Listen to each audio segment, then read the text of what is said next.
How's it going, everyone? Talk Waffle here, ready to cast for the Wednesday tournament that we host from SAK Gaming. It's the Pure Smash tournament this Wednesday, and it looks like we're about to jump right into it. Everybody's getting ready to go, and so are we.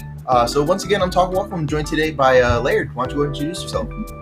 What's up? My name's Laird from Bethlehem, Pennsylvania. I got my light in the wrong spot, so let's move it over so you guys can actually see what I look like. There we go. That might have just made it darker. Oh, there we go. Okay. Yeah. It's the light slowly rolls into the room. I'm doing fine. It's been a good day. What's the weather in Gilbert? Cracked. It's actually really cracked. It was like raining like really hard. There was thunder at 5 a.m. in the morning. I don't know why I was up at 5 a.m. in the morning today, but I heard it. Oh, yeah, I was too. And then I walked outside like when I woke up around like 11 or like 10, and it was just dry. It was like dry and hot, like it always was. I don't know. It's a cool, all right, cool 93, 96 degrees, 93 degrees around there. Let me see. Hang on. I got about in Pennsylvania. It's like, well, granted, it's 3 hours later. It's 9:30 right now. Right. So it's a little bit later at night. So it's 81 degrees and partly cloudy. So okay, not bad then. Yeah, it's actually, not bad. Yeah. Today was like just hovering around the 90s. So is that like where it's usually been? Yeah. We had like a heat wave like as soon as summer started, but it's been cooling down a little bit. We've had a lot of rain over the past couple nights, so straight chilling. But you didn't come here to hear about the weather. You came here to watch some Pure Smash. This is number 8, if I'm not mistaken. Number 8, that's correct. And we actually, I think this is the largest amount of bracket participants we have had. I think since quarantine came back. I'm not mistaken. Right? What are we sitting at right now? Let's see. We're sitting pretty at 42 attendees. Oh, that's that's by far and away. Because I remember, what was it like? Yeah. Oh, okay. Yeah. Last week or earlier this week on Monday was actually 44. So yeah, we've been up good. We've been up good on entrance. That's a fact. We've been up good on our entrance tonight. So a lot of competition to look forward to. We do have a couple notable names, like for example, like Schroeder Ame, Acetil. If we look further into the bracket here, we can see a lot of other familiar names. Yeah. Oh, is bracket published? Bracket is not published yet, not entirely. It'll be up here soon. Okay, but you get to see it because you have privileges. Yeah, we do have like respect, some insider. We do have some insider knowledge and stuff like that. Cool. But well, so I can't see that obviously. But right now, what I do see, I see a man sitting down at the main setup with a slime hat on. Yeah, I believe it. Yeah, I believe that was Quack, who's a Duck Hunt player who we had in our round one just earlier this week on Monday. It's funny you should say that. Yeah, because there's a player in Pennsylvania. His name is Quack. He's one of my best friends. Is that a fact? Okay, and then there's also Not a Spy who's here as well. Rocking the Demon Slayer shirt. Yeah, the Demon Slayer shirt. Ken, okay, interesting. There's one thing I gotta say about sitting at home and looking into the venue from the outside. I do really enjoy seeing how everyone dresses up for the occasion. I mean, last week we had a Terry cosplayer. Oh yeah, you'll get all kinds of people. Yeah, we got the Cool Hats gang right now.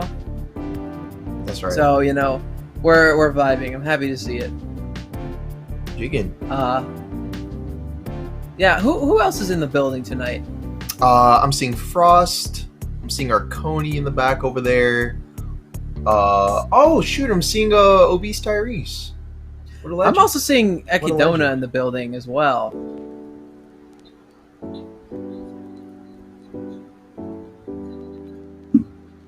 Cool, okay. Thank you. Yeah, we do have the entire list of our bracket here. So just to name off a couple of names. Actually, why don't I let you take the lead? Who do you recognize in here?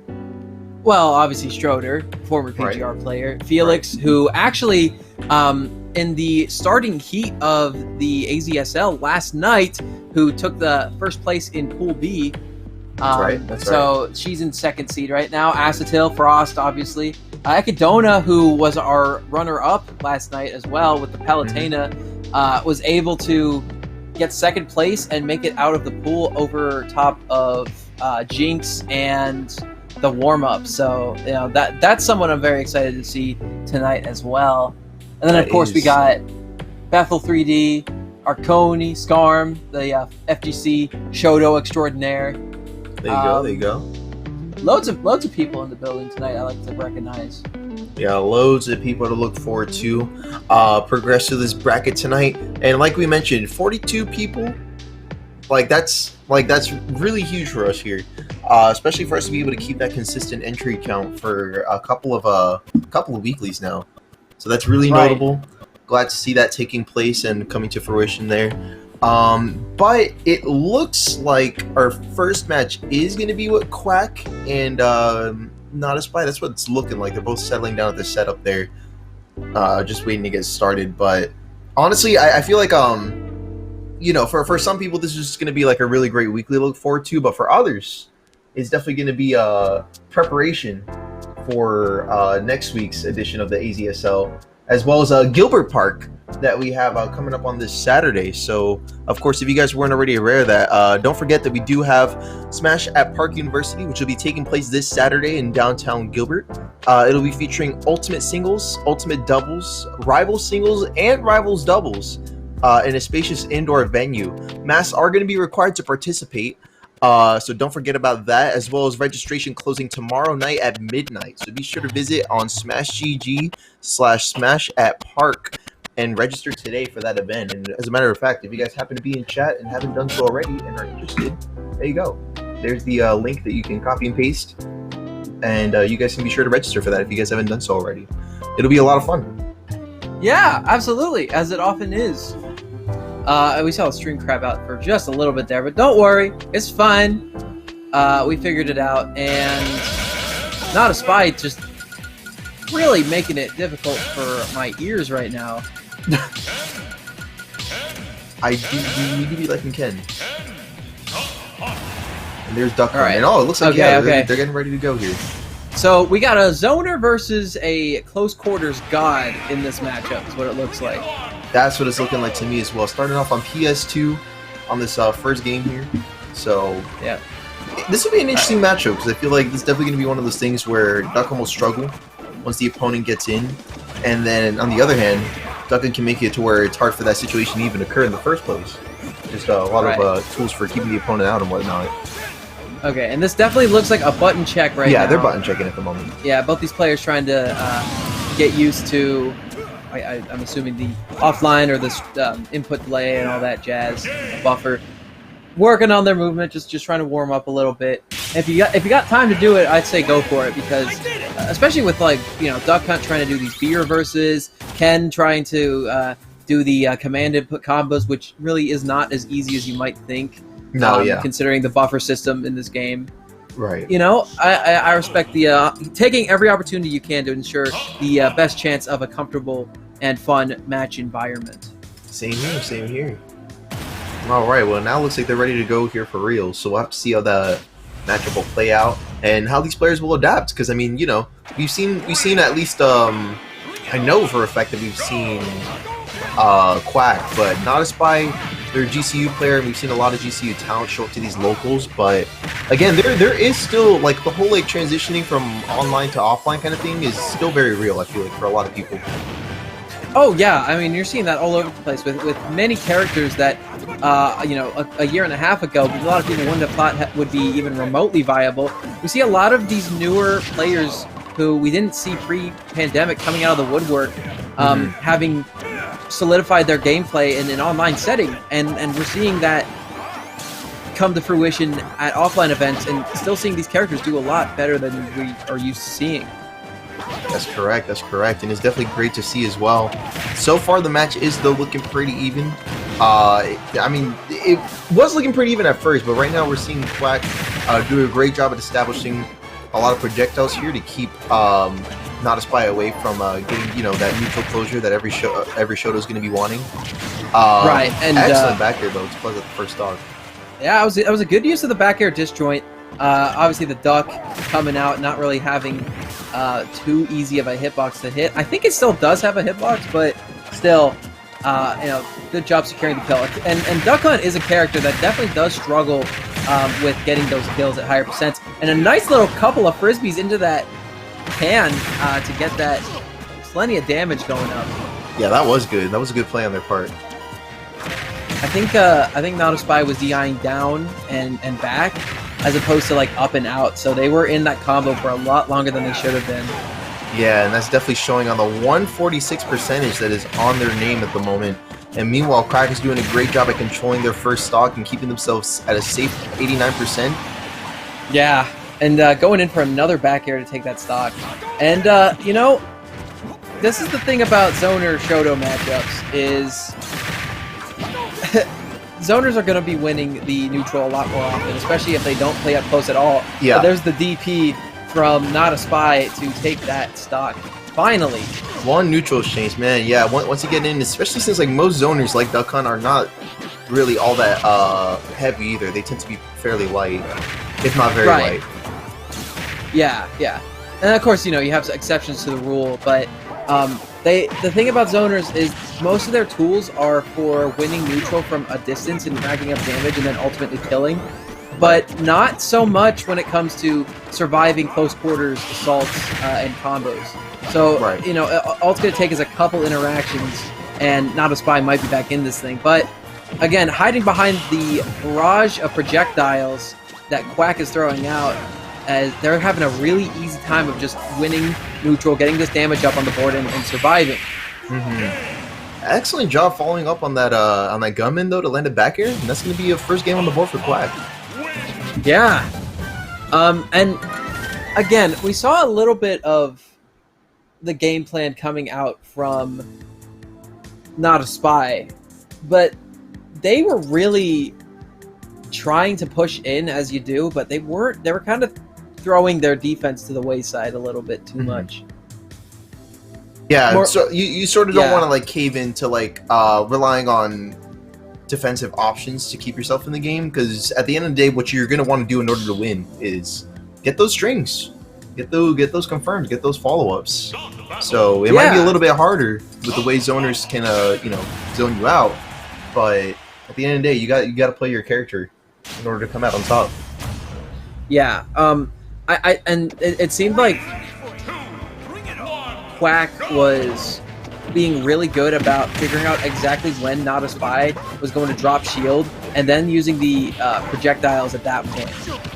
So, like, they waited a second for the Frisbee to come out until shield was gone in order to, you know, start getting these strings on the board. Right. Start getting themselves on the map there, you're right.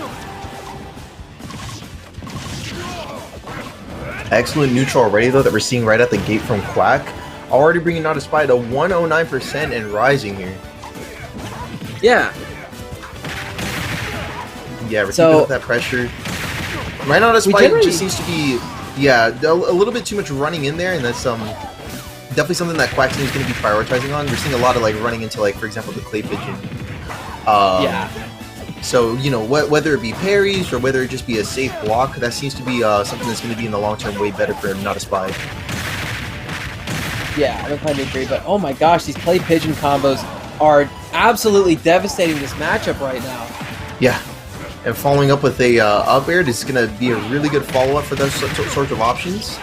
Even back air, yeah, and we saw that already, but it's still looking like a very strong follow-up option for closing out that second stock there.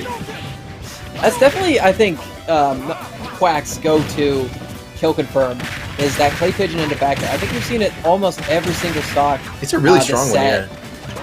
Right, and it's incredibly safe too. I mean, you know, what are they gonna do? They're getting hit by the Clay Pigeon. Exactly. And they're just, oh my gosh, like,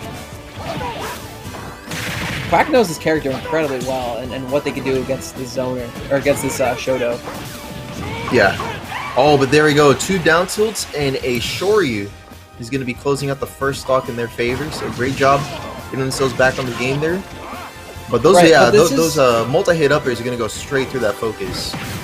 Yeah, I was going to say that I think that Not a Spy is having the same problem they did last game, where they didn't really pay a lot of mind to their defense, and it was to their detriment because of, I guess, they put themselves at a deficit too early to have any chance of coming back later on, you know? Right, I kind of agree with that, yeah. So, normally if you shield out a zoner for long enough, they're going to be more encouraged to approach because, oh, well, my projectiles from a distance aren't working. They're just avoiding everything. Maybe I just approach a little bit and do mix-ups. And if they're approaching you, you're winning. Yeah, you're winning at that point. That's something that Not a Spy had a little bit of an issue with. Yeah, that's kind of what it was looking like, basically throughout that set. Seemed to be a very prominent issue. Right. All right, but that was actually not a bad set to watch, and we'll see here what we got coming up next on the board as well. Hey man, I am always down to see unorthodox characters come out. I'm living for it. Same here.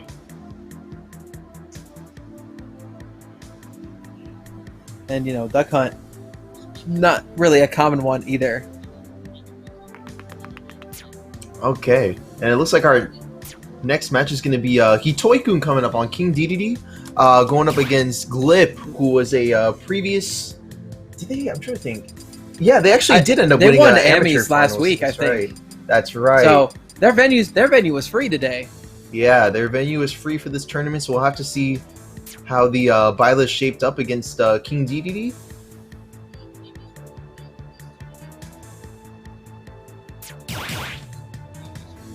Okay, well, never mind. Apparently, we are getting word from production that the new reward for Amateurs Finals is a free drink from Pure Esports, which, hey, so that means the BIOS about to be cracked.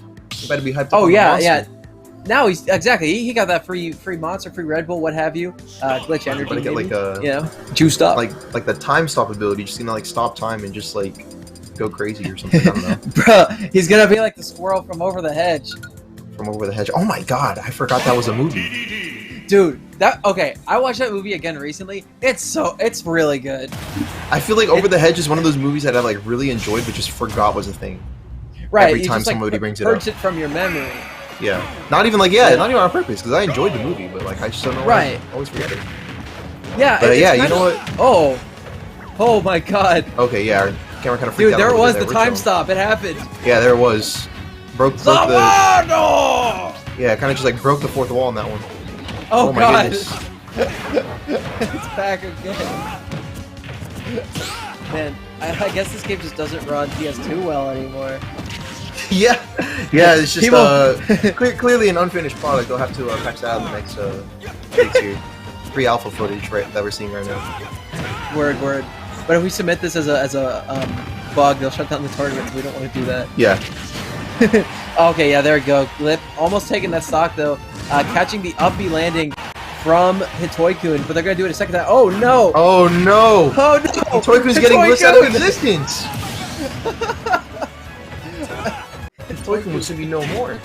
Dude, that monster went insane right now. Yeah, that monster's going wacky on this setup right now. Are we sure that Glip didn't just pour it all over the stream? That's what I'm thinking. Yeah, he might have poured on the setup on accident. Yeah, the setup just for the fist bump. Said, whoops. Yeah. Ooh, a nice tech roll out into that down smash. Yeah, and that's now 2 stocks in favor of Hitoikun here, despite time and space being distorted here. Is still holding out with 3 stocks in his favor. We're all complaining about online, but offline ain't much better. Yeah, that's what I'm saying, man.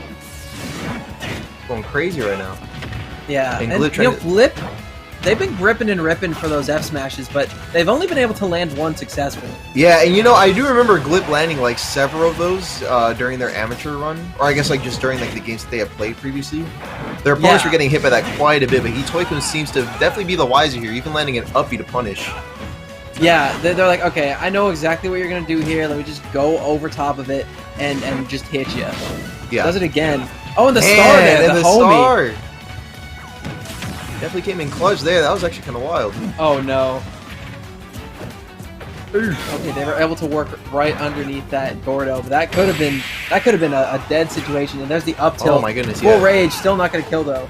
Yeah, that up tilt is super strong, but yeah, even with rage, it's not gonna cut it out quite yet. Back air is gonna be landing on Glip here, so that he can close out the first stock on Hitoikun. But a back air from Hitoikun is gonna knock him right out of that first round. And out of existence as well. Yeah, out of existence, man.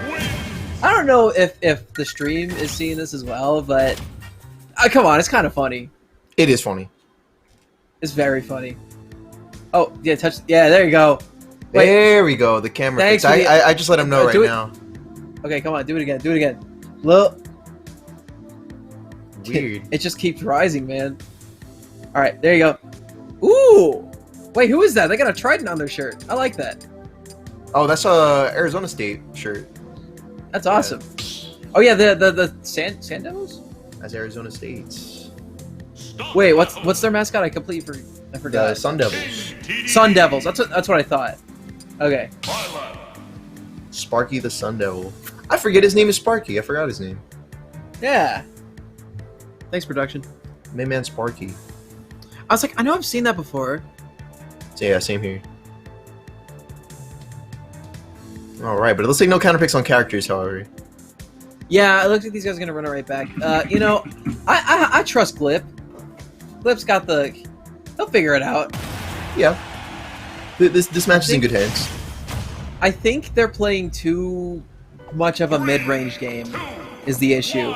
Because, Byleth is a character who's really good mid-range.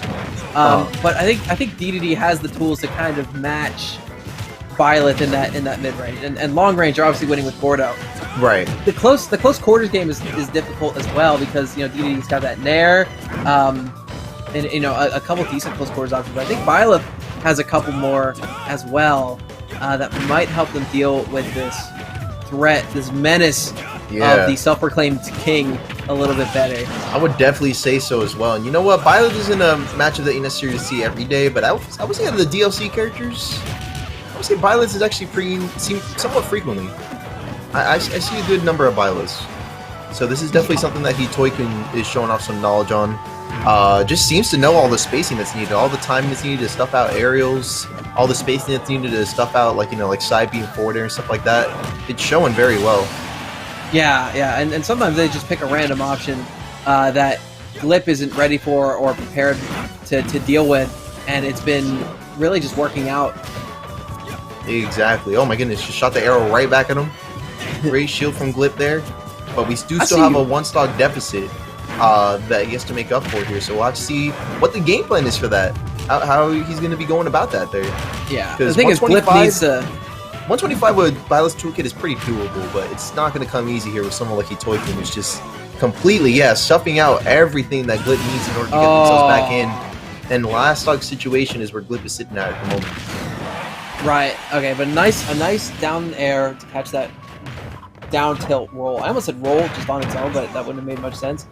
The thing is, Glip is spending too much time in the air above Hitoikin, and they're having a really difficult time getting stage control back because of that.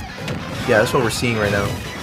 Yeah, and it's all these hits on shield that Hitoikun's been able to just punish. Ooh, yeah, look at that. Even neutral getup's getting punished right now.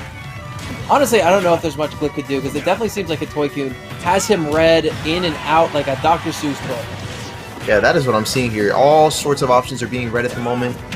You can go for a 2-frame with the dash attack there at ledge. Everything. Yeah, and there's the whipped up into that forward air, right into his loving hammer. Yup, everything was in his control there with that match. Really great stuff there. Is that tilted that I'm seeing? Is that tilted? I knew he was supposed to be coming out of retirement. Yeah. He didn't sign up? Oh, he did sign up. He did. Oh, shoot. See, I heard that he was going to be coming out of retirement. I did not know that that was happening as soon as, like, today. Yeah, we'd love to see it. Yeah, if you didn't know, Tilted is, like, probably the most notable Pokemon trainer that we've had in our state. Was retired for about like a half a year and is back, and like way sooner than I expected. But yeah, he's definitely back. It's great to see. I always love watching Smash players bring their significant others to the events, or just supporters in general, just to stand behind them the whole time. Yeah, it's one of my favorite things. Shout out to Bulbasaur's dad. Bulbasaur's and Lil Bulb, his little brother. They always be showing out for him. That's so sick. And Fantastic Mike.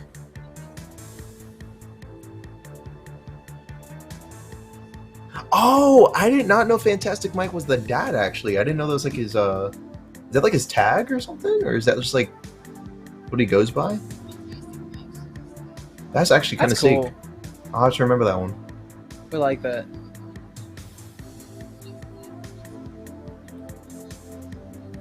Okay. Oh, I just never put it together. That's cool. That's cool. Yeah. Speaking of cool people, Silent Rain is coming up next to the plate. Ooh, I'm just kidding. I love that guy. Oh wait, no, is that not him? Oh, it's like really like blurry. Here, let me refresh.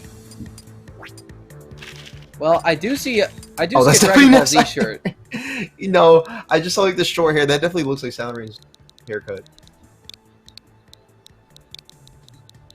Okay, so Turtle, 1, 2, 3, 6, 5, 4.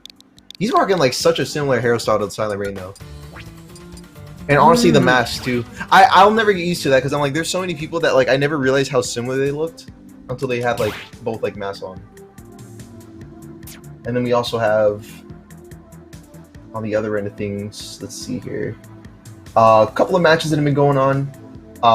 We have Bethel 3D waiting on the winner of Tilted and Sherbert Ben. Frost and Spidey is currently ongoing. Yamadafu and Hime is about to get started here. And then we also have Ekidona and Quack TM, which is going on right now. Musamen, who's like I think one of the only Olimar mains that we have in our state, really good one no less, is going up against Senator on Pac-Man. Oh, Senator! I remember that. Yeah. They played last week. Yes, that's right. Yeah, that one is gonna be. Yeah, that one's it definitely looks like Senator actually won though. Oh, okay, cool. Yeah, just refresh for me, and they're gonna be playing the winner of Ekidona versus Quack TM. Okay, interesting. Who we saw on stream before.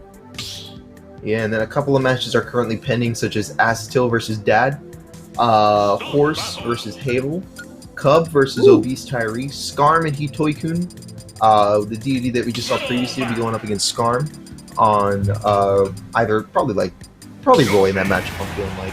But over here on our end of things here on stream, we have T for Tony, our main man Tony on Yoshi. When's the last time we got a Yoshi on stream? Like Well, for Arizona, a while, but A while, yeah. we get them all the time here in PA. Yeah, I We actually joking, recently bro. just had a Yoshi named Pharaoh make a hell of a run at Codename Bears. Pharaoh does sound familiar, yeah. Like But I mean, week. I was like even thinking to myself, I was like, man, we haven't had Yoshi in here in a while. I may need to show up there myself. Give us some quality Yoshi content. And here's the thing about this matchup. Yoshi is one of the most aerial-based characters in the whole game, but they kind of suffer on the ground a little bit. And in order to get Little Mac into the air, you need to first meet them on the ground. And that right now seems to be the big issue for Tony. Yeah, they're not doing a good job of spacing. All these lands are getting caught out. Even like if they were to land with something like a Nair, which is a seemingly safe move, if it has super armor, it can still get punished pretty hard.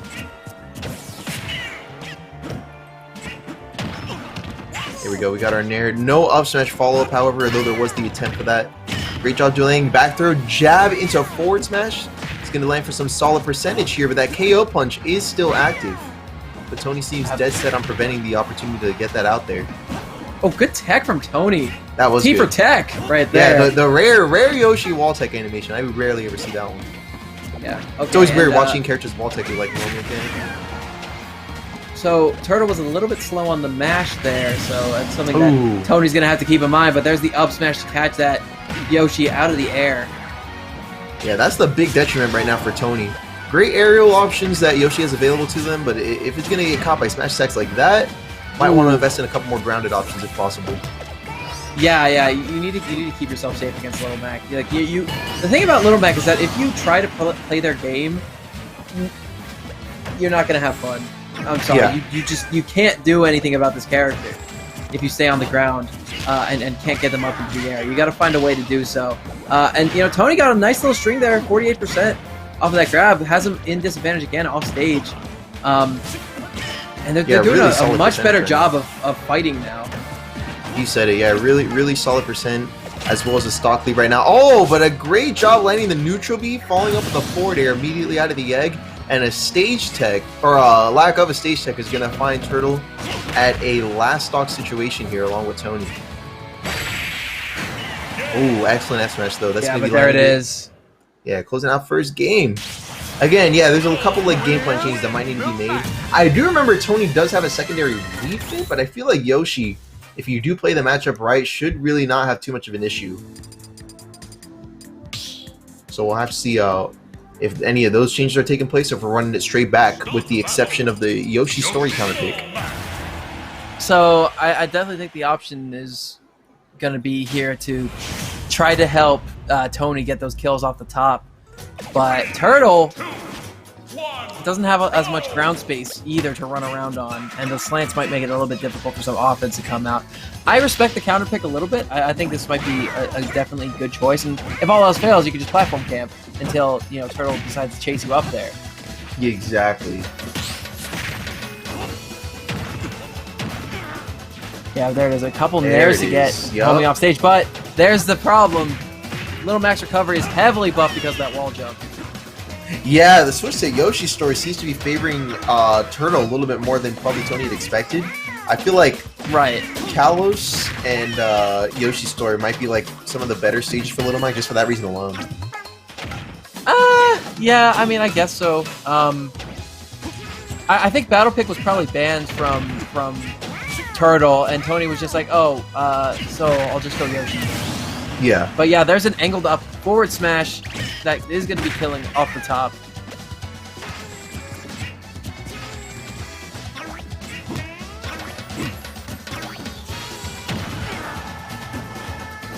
Yeah, I mean, apparently, like, platform camping is definitely something to be aware of as well. But we now have our tied stock count. Great job on Tony for bringing that back there. Yeah, Tony kind of fishing for these grabs, but they are doing a better job of using their disjoints and their quicker options to try to catch Turtle sleeping. And it's definitely been working. I mean, these tail attacks and the nairs and the grabs, they're being spaced a lot better this match compared to the start of the last match. And, considering how much of a wash the early game was last match, I'm feeling a lot more confident right now if I'm Tony. Yeah, definitely a lot more confidence. It's definitely showing off in the gameplay as well, but also some really good awareness. Like, for example, like that dash attack, it doesn't seem like it would have done a lot, but to be honest, it's just neutral scenes that you don't want to be losing if you don't need to. To stuff like down B and counter, stuff like that. True. Yeah, that down B was about to connect, but it didn't. I think the slant messed up the initial launch angle a little bit, and instead of having that just be true knockback, it was a slide from Turtle, so Tony wasn't able to seal out the stock with that. That's why, they need to stop landing directly on top of Turtle. Yeah, because like I feel like it's definitely embedded in like Yoshi DNA to like do an aerial onto someone, but especially if you have like super armor, or just have like really strong smash attacks in general that can beat out like spacing if it's not optimized. And it could spell disaster for Tony. And right now, it's not spelling a good situation as we got last stock here for Tony and down a game as well. Yeah. Oh, and I think Turtle was too ready with the mash, but not ready enough to double jump or wall jump there. And they're going to be losing that stock early because of it. Yeah, but now it is time for a last stock situation. This is Tony's now or never for winners round. Right. They need to make something happen here. I mean, they got a nice snare off and into a nice back air. They're trying to keep Turtle in the air, preventing them from landing, and it's working. They're getting a lot of percent on the board, but you know, the second Tony takes ground control back, it's going to be rough, especially with that KO punch. Oh yeah, and it's active right now, and it definitely looks to be something that Turtle's trying to invest in at the moment. But a good nair, followed by a forward air to follow up and spike straight down to the bottom of the stage. And we now have 1-1 on the board for both of these players. You know, I think we have a set now. I think we do too. Nah, that was a good play to close that out. Yeah, no, that was nice. That was a nice conversion. They first got rid of the KO punch, and then you know, just kind of was like, okay, I can open up and be more aggressive a little bit, and you know, perfect timing too. Yeah, perfect timing for that. Right, but this is going to be Turtle's counter pick. I think FD might be a decent decision here. I know Yoshi's a very defensive character, so they tend to enjoy FD a little bit, but I never want to take Little Mac to FD. Never ever. Yeah, but never Battlefield ever. proper this time is the counter pick. All right, and that seems to be. I mean, I feel like Yoshi does have options for like, example, like camping out like KO punch and stuff like that, but. Right.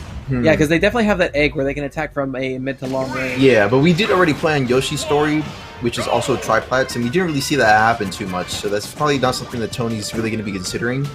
Kind of just wants to just better his options to close out Turtle's neutral to where he doesn't really have as many options available to him. Right.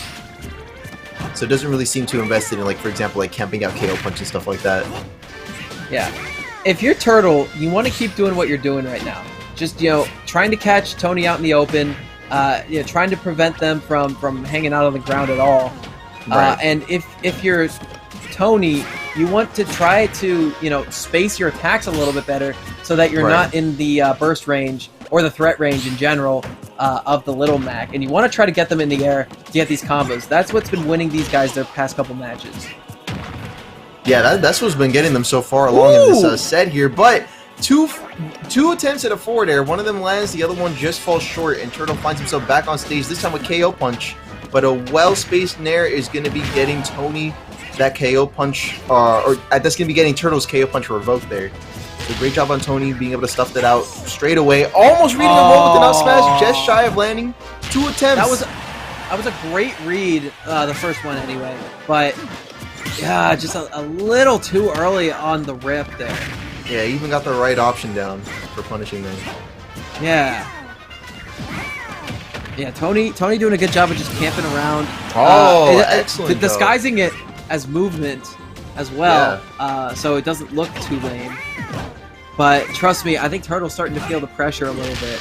Yeah, especially now Tony with sitting here with a stock lead for, I think, the first time in the set, actually, with the stock lead. I Tony did a great job at like tying up the stock count, but I think this is the first time that he's been pulled out in front here. But one down smash. The super armor got beat out. Yeah, just short of that recovery there is the way the double jump works is it's actually subtractive armor as opposed to straight up super armor.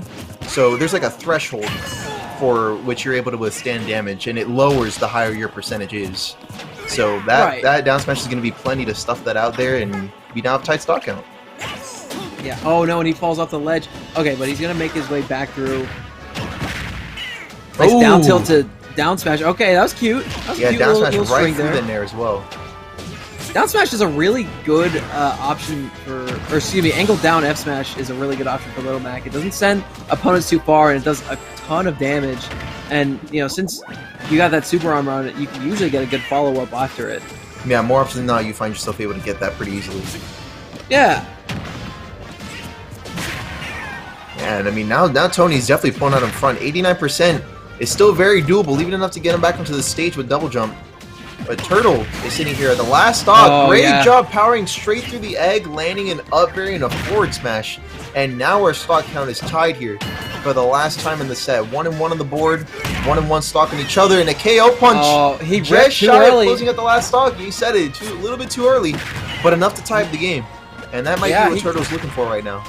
He got really good damage on that, but unfortunately he wasn't quite at the threshold where that's going to kill. But a couple of smash attacks after the fact are what's making it difficult for Tony to stay in this thing. Yeah, making it a little bit difficult here. Landing side B to bring Tony to the other side of the stage, able to make it back on, but at 132, it's going to be Tony's last chance. And then there it is. Variant of forward smash is going to be closing out that game. Really close stuff. Really close stuff for both. It was the defensive play from the Turtles. I think that won him the game. Turtle. I saw everyone at the venue just looking to the right, and I got a little concerned. I was like, "What's going on?" Oh yeah. It's like, are we privy to something we're not supposed to be? No, they're calling out matches. Yeah, I figured. Yeah. That was great stuff from Turtles. Not bad. I mean, also from Tony. Tony was able to make a really good adjustment in between games, but I think it was I don't know. I think they were trying too hard to seal it out, and they lost that comfortability that they had before. They kind of in game went 2 out of the comfort zone a little bit. They were kind of pushing situations that they really shouldn't have. Right. Especially when you have like option selects like that Yoshi does. There was some interactions that like weren't super duper necessary, but kind of just like were going on anyways. All right, yeah. And up next, Turtle's gonna be going up against Schroeder in winners round. So that we're not going to be seeing this on stream, I don't think. I don't think so. Hey, I think Turtle's got a chance. I don't think Schroeder can't do anything about Little Mac. Yeah, I don't know. That's going to be rough for Schroeder. So best of luck to him as they move into that next round there. Schroeder definitely needs it. Yeah, Schroeder's going to be needing the luck on that one. It is Little Mac after all. It's a devastating matchup for just about any character. And I'd also like to point out, for the first time we saw Schroeder bleed last week at number 7. That was the first time that, I think since the return of Pure Smash, that Schroeder actually lost a set. Because they lost in Grands last week, if I'm not mistaken, and actually had to pull out the Greninja. That was... You said last week? Yeah. I don't think they were knocked out of winners, actually. But I Schroeder? know they... Yeah, it was a Grands reset. Oh, yeah, it was a Grands reset, that's right. Yeah, but he was on winner's side. Right. Yeah, Right. that is that was the first set that they lost, I think, over the entire course of Pure Smash. Yes. Actually, I'll have to fact check that, because I know for sure that it was a reset. Right. You can check out that real quick. I'm fairly certain of the fact. You said it was which one was it? It was Grands. It was last week. Oh, here we go. Yeah, Grand Finals was a reset to Krupp, 2 and 3. Krupp played so hype. I wish they were here tonight. Yeah.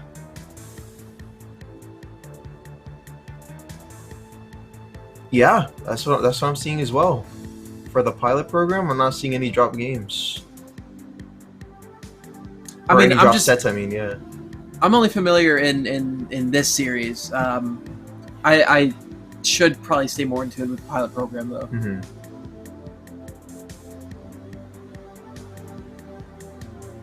I'm seeing Town of Gilbert. Yeah, I was actually gonna say that Town of Gilbert. We did have him losing winners finals 1-3 to Krupp, as well as losing grand finals 0-3 to Krupp. So what you're saying is that Krupp should change his name to Kryptonite. Kryptonite, yeah. Because he's the one thing that Schroeder is weak against. Yeah, that's all I'm seeing here. Most of the other losses are DQs.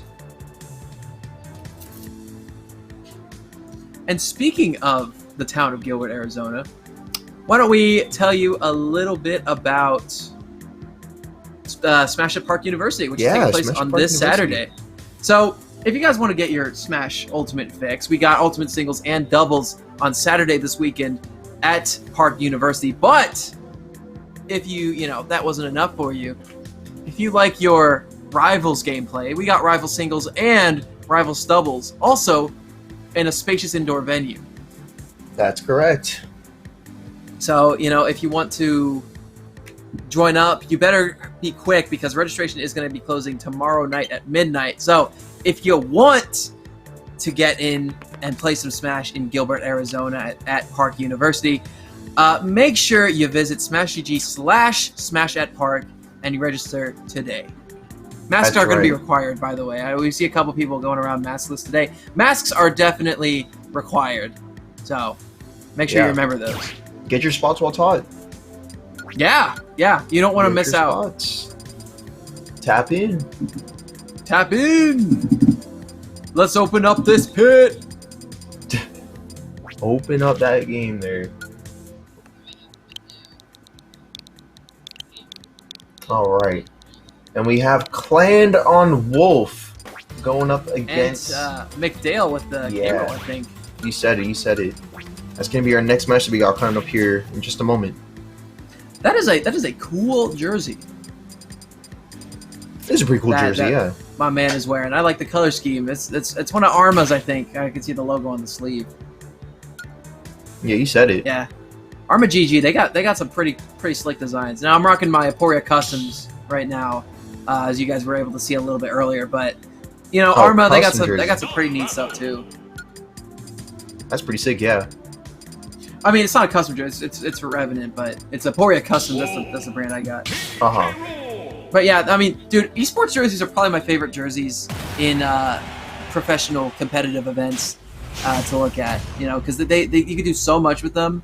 I gotta say, real quick though, I love football, but our jerseys are ass in comparison to like baseball, hockey, rugby, soccer.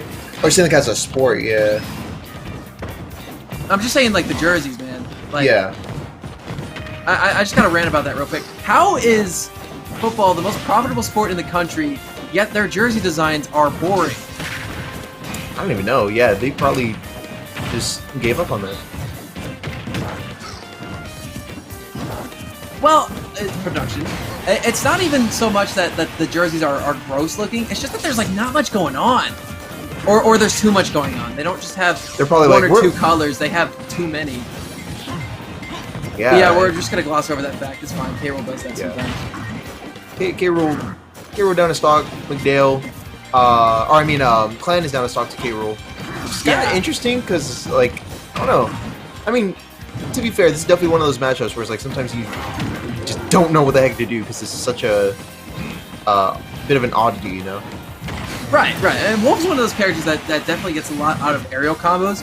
But if you're trying to go into an aerial combo and K-Roll just throws up that, let's just say Nair with the belly armor, you're like a bug smacking into a windshield. You can't do anything. It doesn't hurt him at all. It just hurts you. So you need to pick your spots a little bit better. And on top of that, Wolf is a midweight character playing against a heavy who has a lot of firepower and is able to get quite a lot of damage off in very certain quick succession.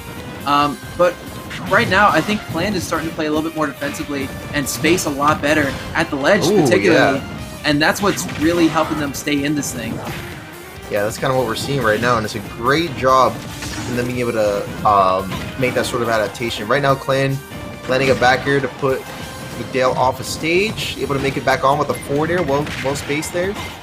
That Nair, yeah, it seems like a lot. That's the first time that we've seen Nair get beat out in this these past couple interactions alone. Oh, Great yeah. job. Down tilt into down smash. That down tilt is one of the strongest berries in the video game, by the way. Yeah. Yeah, most people, like, you know, you see a lot of down throw berries. That's the one that you generally see the most. And Inkling Roller. But down tilt from K-Roll is I think one of the most that you can see out of like anything that isn't a gimmick like Pitfall or anything like that.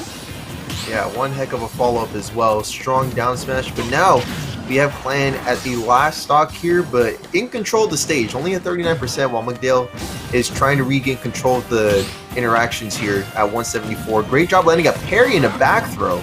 Going for a nair to try and close it out. Yeah, they went for everything there. They were like, if you clip that junk from Wolf, that can't do much. Yeah, not really too much you can do. Oh, excellent Ooh, side the Wolf Flash. Do it raw. Yeah, from the other side of the stage, tying up the stock count. And that percent is starting to climb on McDale as we get a couple of good interactions from Clan. Right. Oh, overcommitting to the edge guard. Good side B. That had to be a misinput. Had to be, yeah, because they'd gone way down low to where that wasn't going to land. When in doubt, just blame the buffer. True. And sometimes, yeah, being that Nair Wolf Flash is the thing, sometimes you just kind of off of muscle memory. Yeah. Hey, this is a question I haven't felt the need to answer yet. But can you angle Wolf Flash? You can. You can. I thought so. It's the only out of the three like space animals, the only one that you can angle. Right. Start the battle. King K.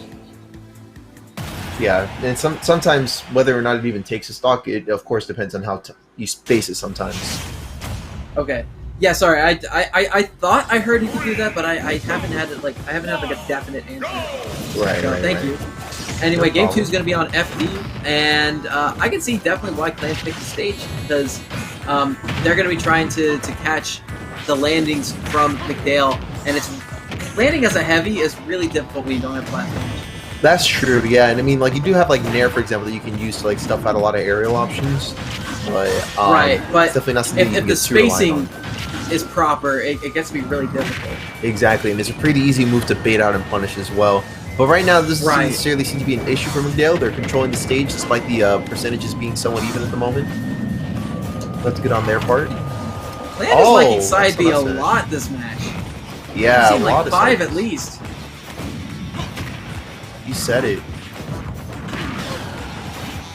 Great up tilt from McDale, though. Oh, okay, interesting landing option with up B. Didn't even get punished either. It's a bit of a rarity to see that in that sort of situation, especially like straight downwards. Kind of interesting to see. Yeah, we're used to seeing it go, you know, to the side or up and diagonal or something like that. But doing it straight down, and Clan, for their transgressions, will be losing a stock. A singular unit of stockage right now, but oh, great job following up with the cannonball there. That was actually good positioning for that. That doesn't work at every percent. Sorry?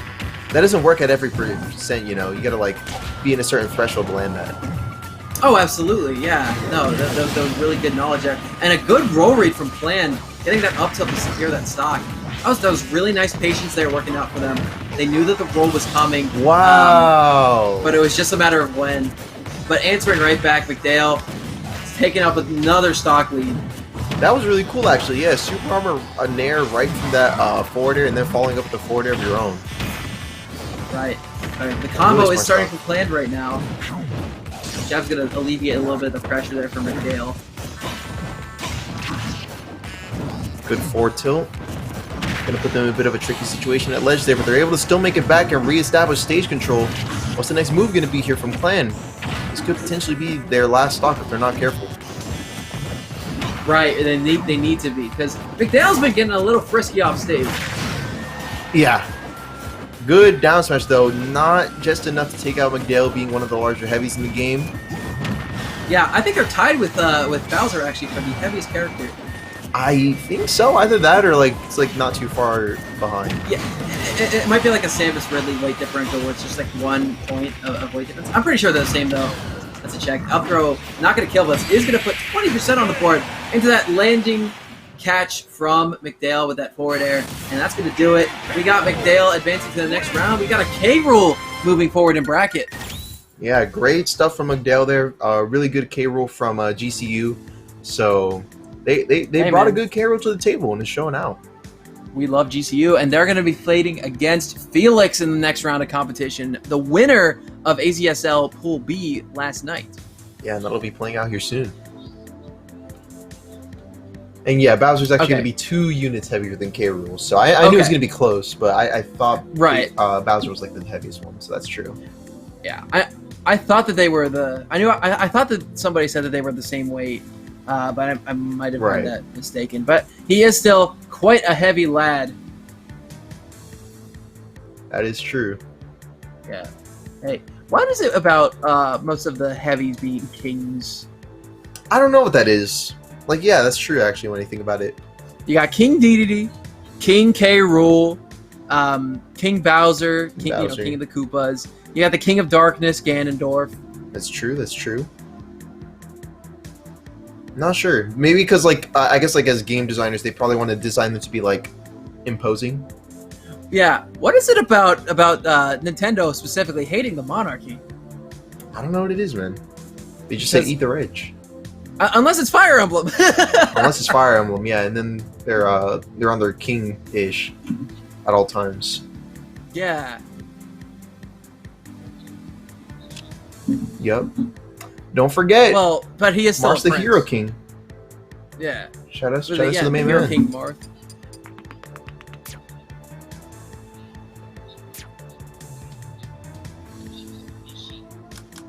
Sure thing. Jesus, yeah, and I mean, yeah, there's a whole thing for Fire Emblem. So let's actually, isn't Chrom descended from Marth's bloodline canonically? yeah, that's actually how that works. Right. Yeah. Which means Lucina, being an Echo fighter, is a little bit on the nose. That's right. That's right. Actually, in Awakening, Lucina appears to the party disguised. Disguised as Marth, yeah. Well, not disguised as Marth, but like she wears a mask and everything. Yeah, she calls herself Marth. So I don't know. I do love that game though. It was a nice one. I picked up Conquest and put it down like 5 separate times, and I just realized it's not for me. And I am really struggling to want to pick up Three Houses again, because I played it for a little bit. I got like right to the point where it was like just before the Battle of Eagle and Lions. Yeah. And I really, really, really just want to like this game, but I'm just having such a hard time of picking it up. But regardless, we're going into our next round. It's going to be Bethel 3D versus Tilted. Bethel 3D. Fan favorite Toon Link, also from GCU. The coach at GCU. It has been so... Yeah, you said it, the coach at GCU. It's been so long since I've seen Tilted play in bracket, man. I'm definitely looking forward to this set. Yeah, and Bethel, kind of a consummate standout here. We're used to seeing them hang out at these events and place relatively well, especially considering they play a very unorthodox character in Toon Link, and they have a very unorthodox style on top of that. That's true. That's true. Very unorthodox. We're used to seeing, Toon Link be like, oh, I'm a zoner, I'm going to toss my bombs at you, and I'm going to toss my boomerangs, and if you get hit by them, you're going to eat a couple aerials and go up to like 30-40%. I don't know why he's Southern for some reason, but, we're gonna roll with it, and we're going to continue by saying, Bethel ain't about that. Bethel just kind of likes to, use movement with these bombs and these projectiles to get the call-outs. He is exceptional at mixing up tempo as well. I think that's the thing he might be best at. Whenever he's down, he realizes his pace really isn't working. He shifts gears, and nobody is able to keep up with him at that rate. You said it, yeah.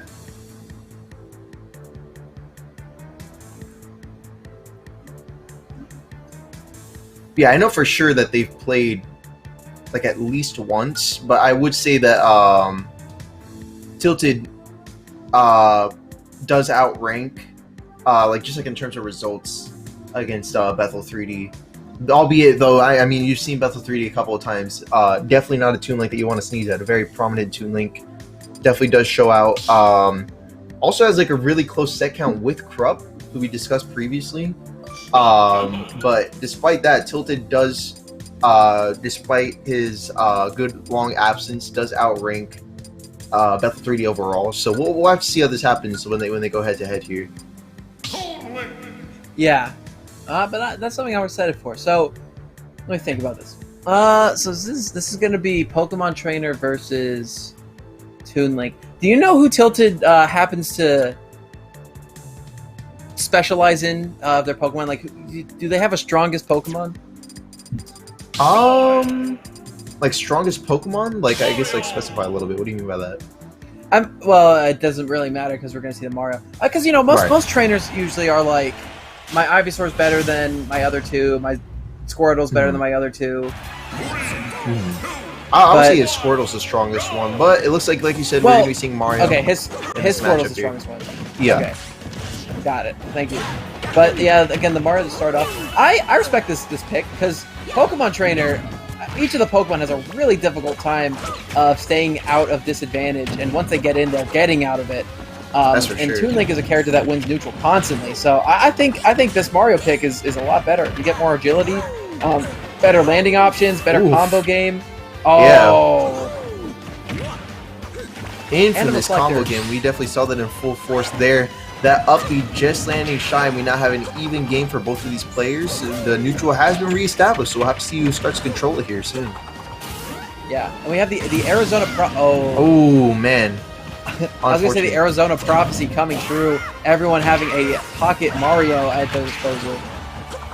Yeah, Tilda definitely does have a Pocket Mario, and so far had some great neutral. Unfortunate SD though. We'll have to see how Tilted goes about picking this up here. Did you see that combo from Bethel just a second ago? He hit him with returning boomerang into back air, into returning boomerang into back air again, and it got like 40% up on the board. Like that was kind of cool. That was really cool. Bethel's got all kinds of tricks up their sleeve. Yeah, recognizing that the boomerang missed and using the returning, or the hitbox of the boomerang that will now not be grabbed by Toon Link to get a nice couple combo strings. That was pretty cool. Yeah. Yeah, Bethel is not wasting time pushing this advantage state at the moment. He's playing excellently. I think he feels disrespected because the Pokemon Trainer did not come out. Man. And yeah, he got PS2'd there. Good Nair. The back hitbox of that Nair is going to be landing and putting 3 stocks on the board in favor of Bethel. That's insane. That is great work there from Bethel. Yeah, impressive first game from there. True. And we see the the girlfriend kissing the hand Nice. to help give some moral support to her boy. Hopefully that helps. Is that coaching? You know, I don't know if it's coaching. I think he's bragging. Yeah, I got a companion that I can spend time with. What do you guys got? So we got a town and city switch here, as well as a switch to Roy. Interesting switch up, yeah. I think this is a really good Roy stage. You want me to tell you why?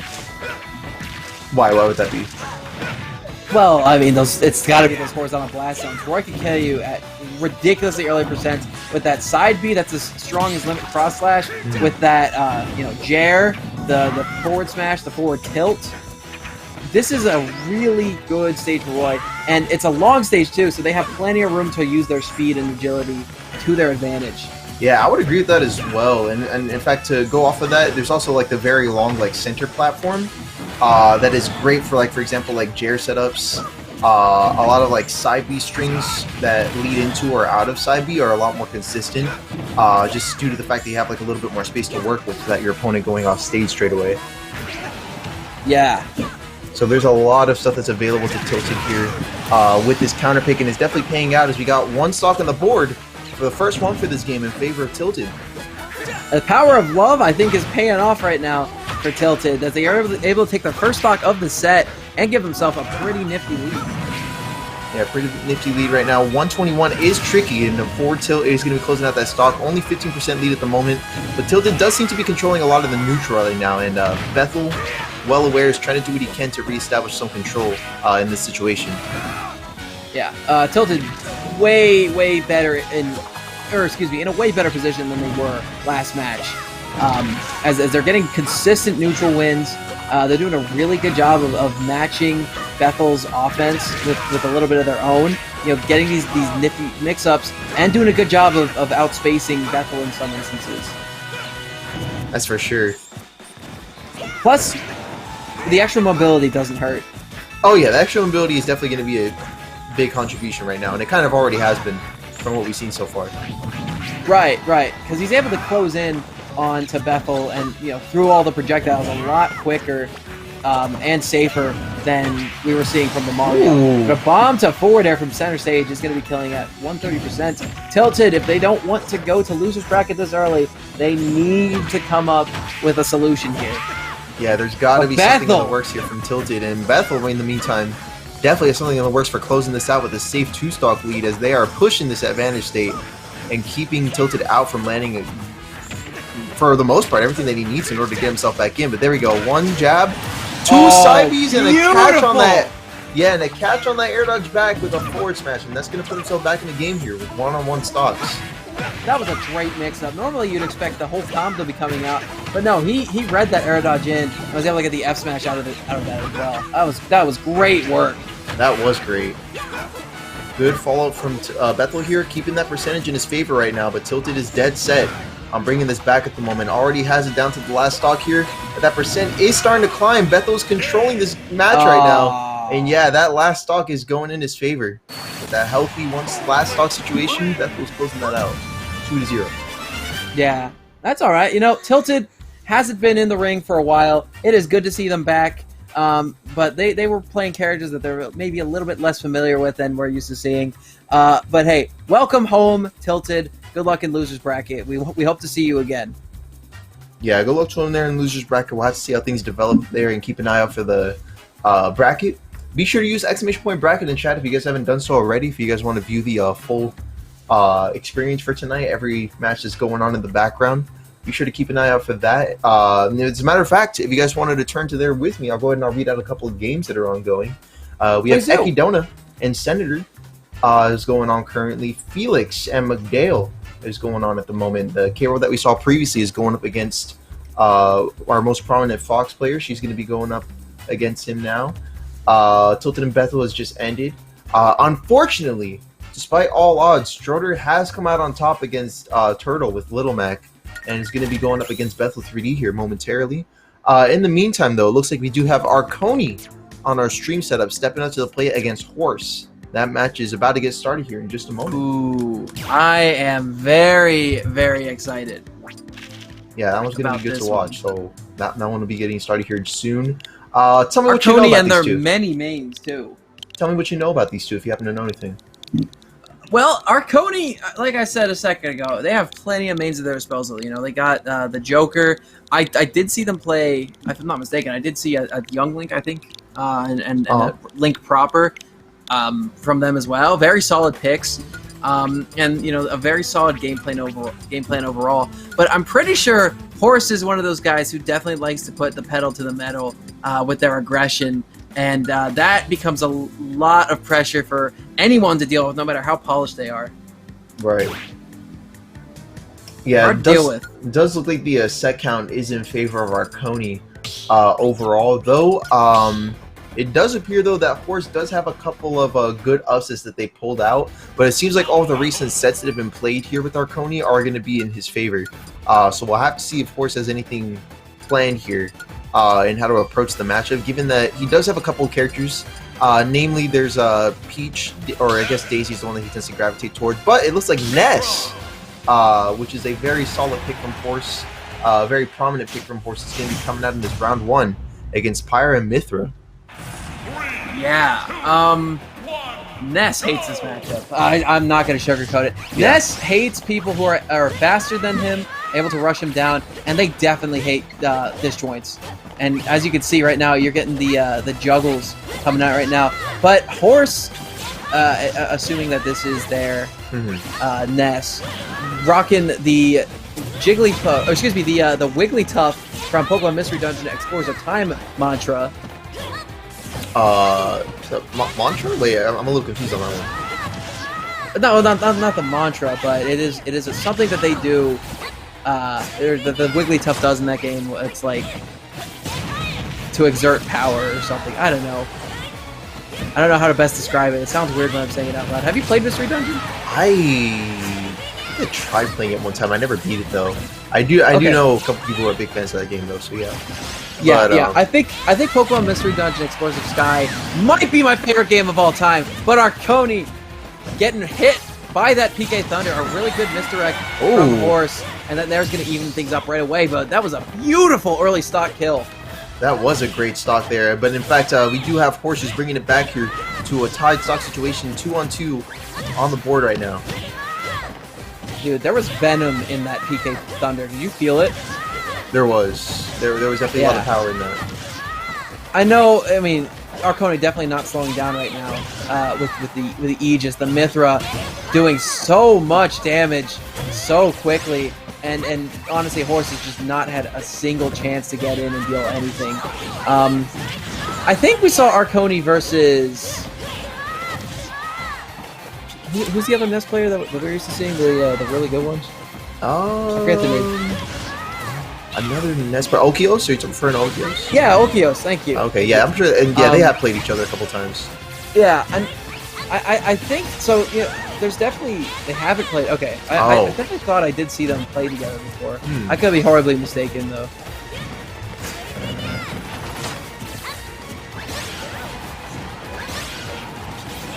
Okay, so definitely that's a matchup that Arconi probably does want to have happen, given that they're on the same skill level. But right now, Horse is going to be his biggest concern right now. It's an excellently spaced neutral B is going to be closing out the second stock. But man, that's like the second time in a row that we've seen Nair take a stock, and now it's tied once again. Oh man.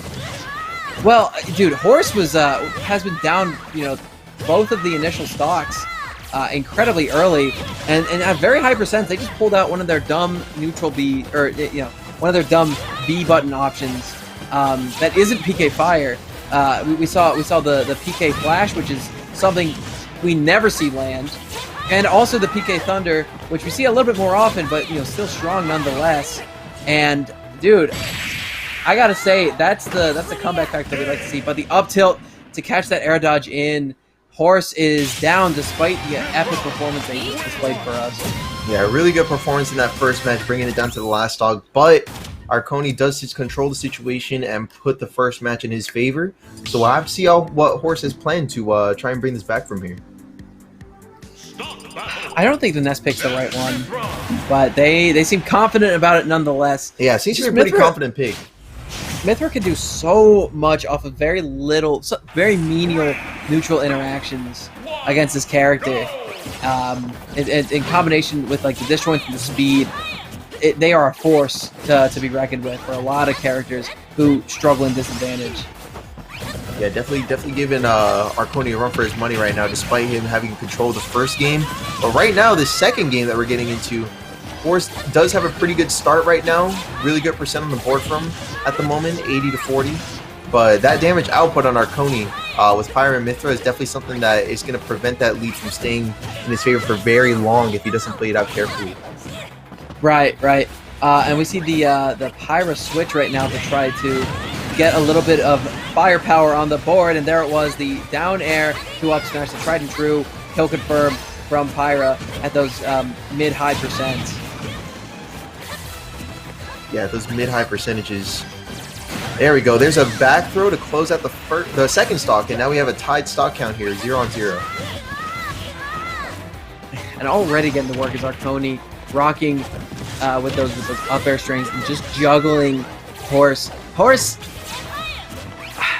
I can't even offer any advice because it seems inevitable that you'll get hit by one option and just be juggled for hours with this character. I mean, that's true. Yeah, there is not much counterplay around, but I think with whatever scrap of a hit they can pull out, they've been able to just ride those to victory. You know, not so much last game, but they've been doing an okay job of keeping the lead this match. Yeah, and I mean, even like showing now that we now have Arconi at the last stock situation. But I mean, one solid confirm, and it's definitely something that Arconi is fishing for. One solid confirm for him here, and it could be tied up right back to where we were. Right. I think at this percent, only a Nair and a backer would do it, or the Prominence Revolt. Yeah, really great job landing that there, and now we have 0 and 0 again. It feels like we've been back and forth for these past 2 games, but this is Force's last opportunity to pull this out in his favor for winner's round.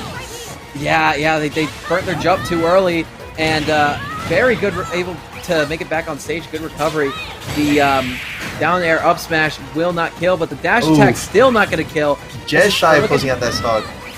Yeah, Horse staring down a 0 to death right now, but they're able to get one hit of that forward air out. And right now, camping that platform, Arconi just using these long disjointed hitboxes from Pyra to take that. And there's that back air, killing off the top. Yeah, one good aerial, especially with Pyra against a light character like Ness, is going to be enough to close out that last stock. That's a rough situation. That is a hard matchup that we're not used to seeing. I'm trying to think like which one of his characters probably would have been better.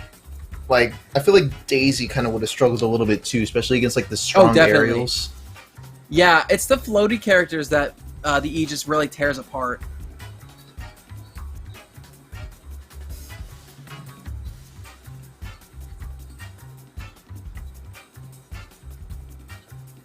Yeah, sometimes if you just find yourself short for options, though, you just kind of got to tough it out. And I feel like Horse was doing a pretty competent job at, you know, just keeping Arconi on his toes there. But at the end of the day, it was a difficult matchup, and Arconi kind of displayed that, especially with that last lock situation. It definitely seems like he was controlling that very much. But we'll have to see what else Horse is able to do here in Loser's Bracket, and we'll have to look forward to seeing what else Arconi has in store for winners rounds.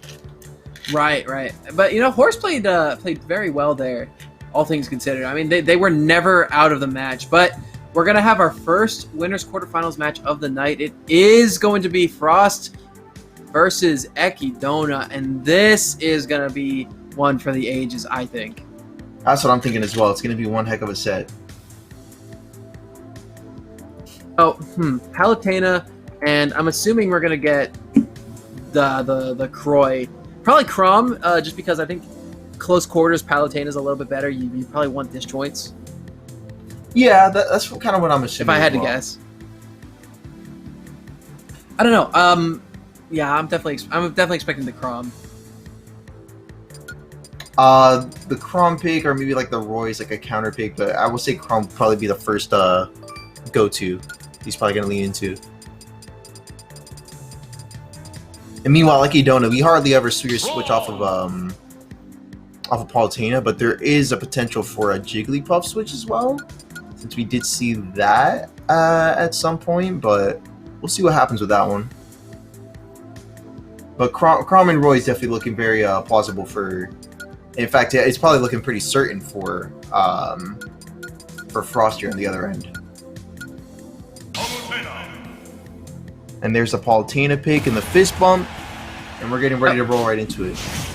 It is game time, man. I got the reads. Look at me. That is actually a pretty nice Crom skin, I gotta say. That's the one that I usually think to use. Yeah, I don't know why I like the white with the orange, but it just kind of pops. It just kind of works. I kind of like that spearmint one that he's got going on with like the mint green mixed with like the darker I think black color scheme that they have. That one is pretty good as well. The purple one. Honestly, I think Crom just kind of lucked out with these skins, but right now getting to work immediately, Ekidona getting these aerial combos with those up airs and just catching every landing that Frost is throwing at him. Yeah, several uppers in a row are going to be connecting, putting Frost up to 108 percentage. Meanwhile, Ekidona did have a really great job controlling the stage, but Frost is stepping up the game, tying up that percentage, and it's showing right now.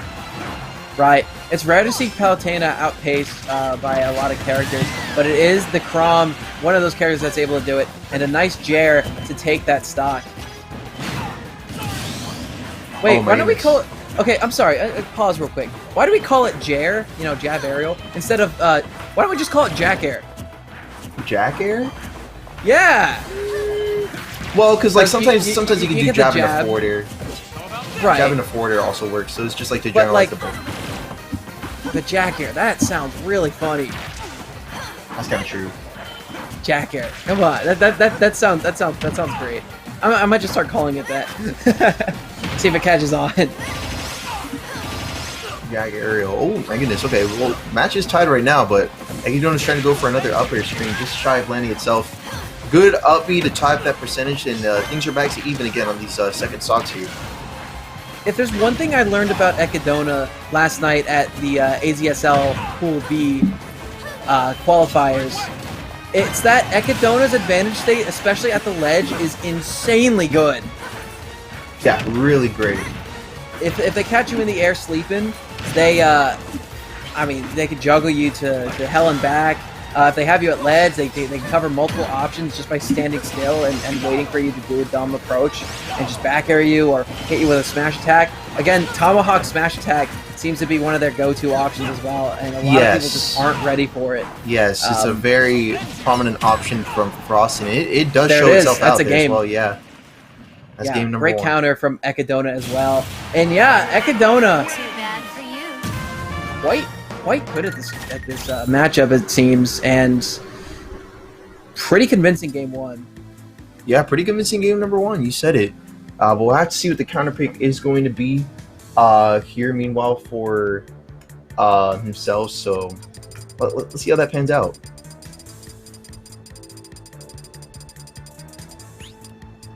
All right. Because to be honest, it seems okay. Town. Town City's going to be the move. Yeah, that's a Crom stage. Actually, Pella likes the stage too, though. Yeah, I feel like a lot of the top tiers, to be honest, or the high tiers, tend to get a kick out of this one, with very few exceptions. Yeah, you know, I'm inclined to agree. Because you know, a lot of good high to top tier characters have like one really good horizontal kill option, or like a very oppressive back air. So you know, Right. Palutena's got that invincible one. Crom has that really strong one. Joker has that huge and strong one. Pikachu has that long, lingering and can be chained into itself one. You know, so and they all kill horizontally. I think that's one of the things that makes the stage so good for all those characters. That's right. Horizontal KO options are where these characters thrive. Yeah, it's where it's at. And also, it's the I think the disjointed down tilts that are good ledge pressure, just because of how thin the ledge is here on the stage. I mean, look how little space there is from the stage to the bottom of the ledge there. I mean, that's why Palutena's down tilt is so good on this stage specifically. Yeah, definitely since that like nasty angle that the stage kind of tends to favor. Right. And on top of that, it's so much easier to hit because of how big the lower part of the hitbox is. It just goes right through that ledge, and so good for two framing because of that. That But is a nice good. back air to catch that fall there from Frost, and they're taking the lead right now this match. Yeah, great stuff on the first stock here. 95% is on the board here, so Ekidona does have a little bit of a leeway at the moment. Frost trying to make that a little bit more difficult, landing a jab into F smash. We call that Jeff smash. And there's Jeff our smash! two stocks Yes! in favor of Frost. Dude, that was great. That was a genius. You know what? I'm gonna start calling it that too. Thank you. Yeah, that's what stealing we that. go with. That's what we go with here in AZ Jeff The, smash. the Jack Air and the Jeff Smash. Oh, he went for another one there too. But this is gonna be a counter. Probably will take that stock. No, actually, Ekidona opting to put up the shield instead and go for another back air. Yeah, excellent back Still air. not gonna Just kill. shy of closing up the stock, however. And that Nair's gonna whiff. The down air also gonna whiff. But this is a re-grab. Never mind. He just went right over the ledge, and Ekidona was there waiting. I see what our next move is. Yeah, I think right now the strategy from Frost QT, hold down center, try to push Ekidona into the corner and get a really cheesy early kill. But there's the counter. They save their jump though to get right back to ledge. That's really smart. That was a really good jump save there from Frost. I think they knew they were going to get countered, but they save the jump just in case. Just in case, yeah, you said it. You gotta have that little extra insurance whenever you're playing against a top tier like Palu. Ooh! And there's our Jair to close out stock number 3. And now, 1-1 is on the board for both of these players. So we'll have to see what happens next, because we do have a counter pick that could be in favor of Ekidona. We could be seeing a switch in characters potentially as a result of that. That's definitely possible as well. An FD pick is going to be our next move for the stages here in winners quarters finals. Yeah, Palu likes the stage more so than Crom does. I don't think Palu is overly fond of the stage because she does like her platforms because, you know, up air is able to cover the entire thing. But yeah, up air exists. You know, I think Palutena has a little bit of an easier time hitting the ground from disadvantage than Crom does. But, you know, then again, it's going to be hard to catch Crom out simply because of, you know, his fast faller type of build.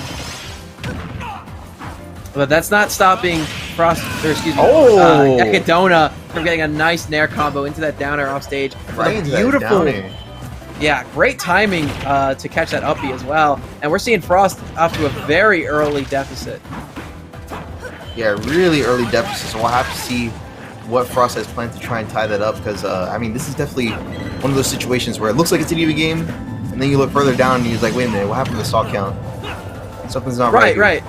Something's not right. And we're on the cusp of seeing that again, maybe in the opposite direction, maybe in the same one. We don't know.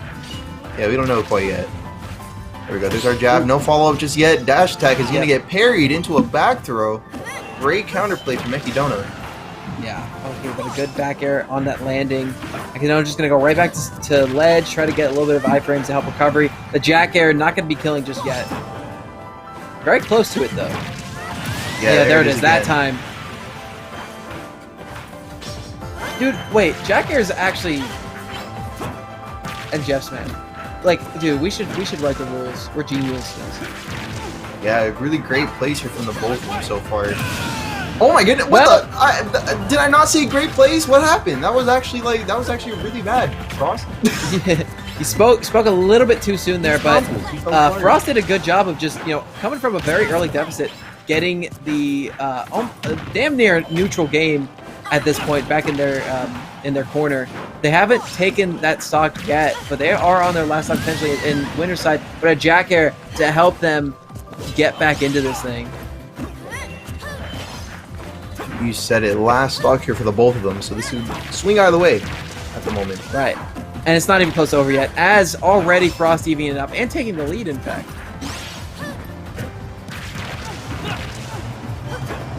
Nice.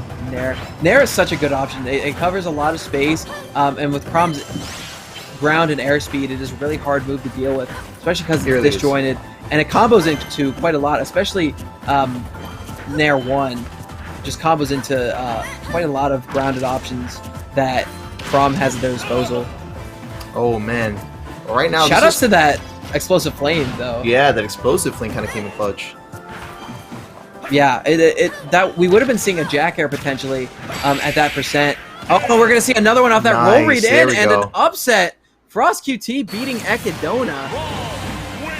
Yeah, Frost actually placed a little bit higher in our rankings, but nonetheless, it was a pretty great set to watch. Oh yeah, excuse me, sorry. Yeah, so I do believe Frost was projected to win that, but Ekidona did show their stuff out pretty well. Made really great plays throughout and controlled the game quite a bit, but despite that, Frost was still able to pop off, clutch out that set, and we now have things moving on here with bracket. Right, and that is our first semi-finalist advancing right now. Oh, Yuri has actually had quite the upset performed on him by Hitoy-kun, who has come out on top of that set there. So that's one interesting upset that happened. And Hitoy-kun has also gotten rid of Skarm tonight from winner's bracket as well. That's correct. And they're going to be playing against Acetil on stream next. We'll get them up here soon. Yeah, we were one match off from a Richter Ditto. Hey, man, Richter's fun. Richter's pretty cool. He's cool when it's just him. And Acetil, one of the coolest of the bunch.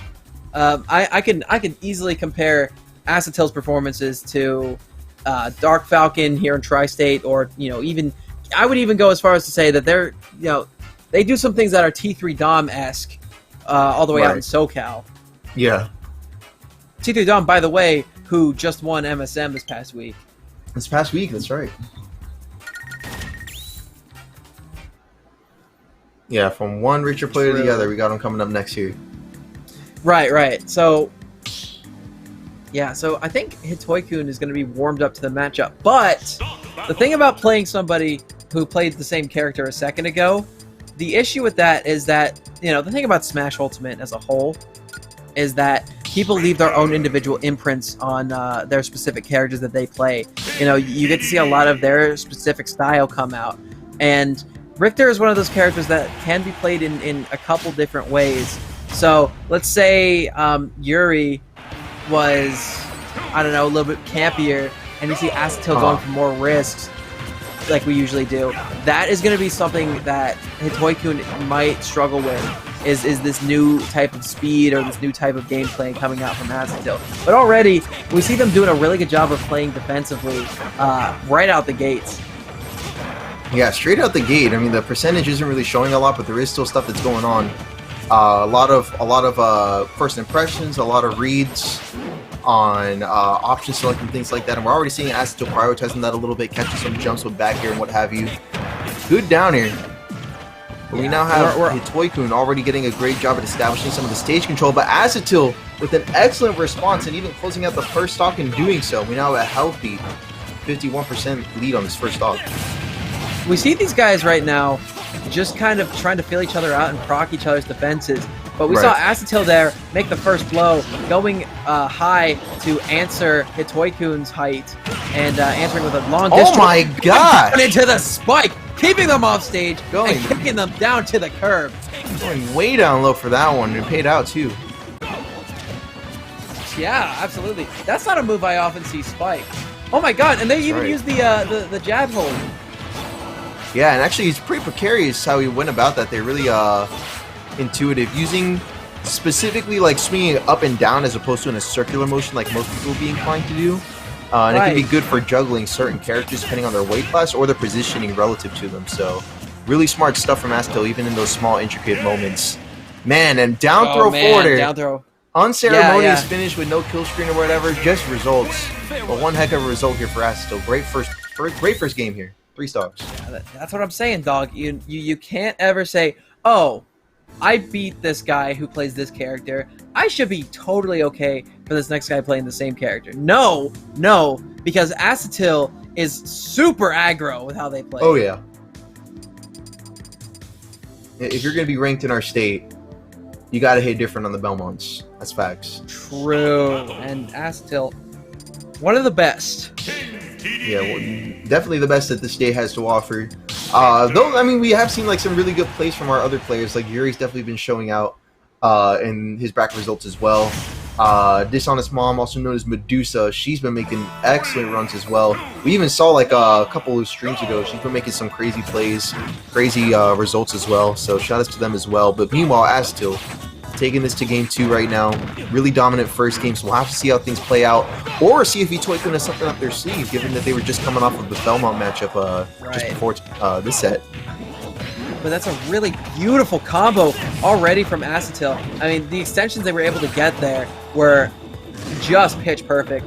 And this is a stage that really does favor ledge trapping a little bit, especially from characters who really can kill off the side effectively.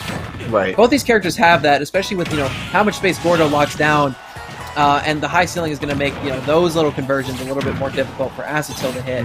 But I really do think that because of like the disjointed aerials, this match is still going to be in the favor of Acetil, and they're going to be getting a moon swing right there.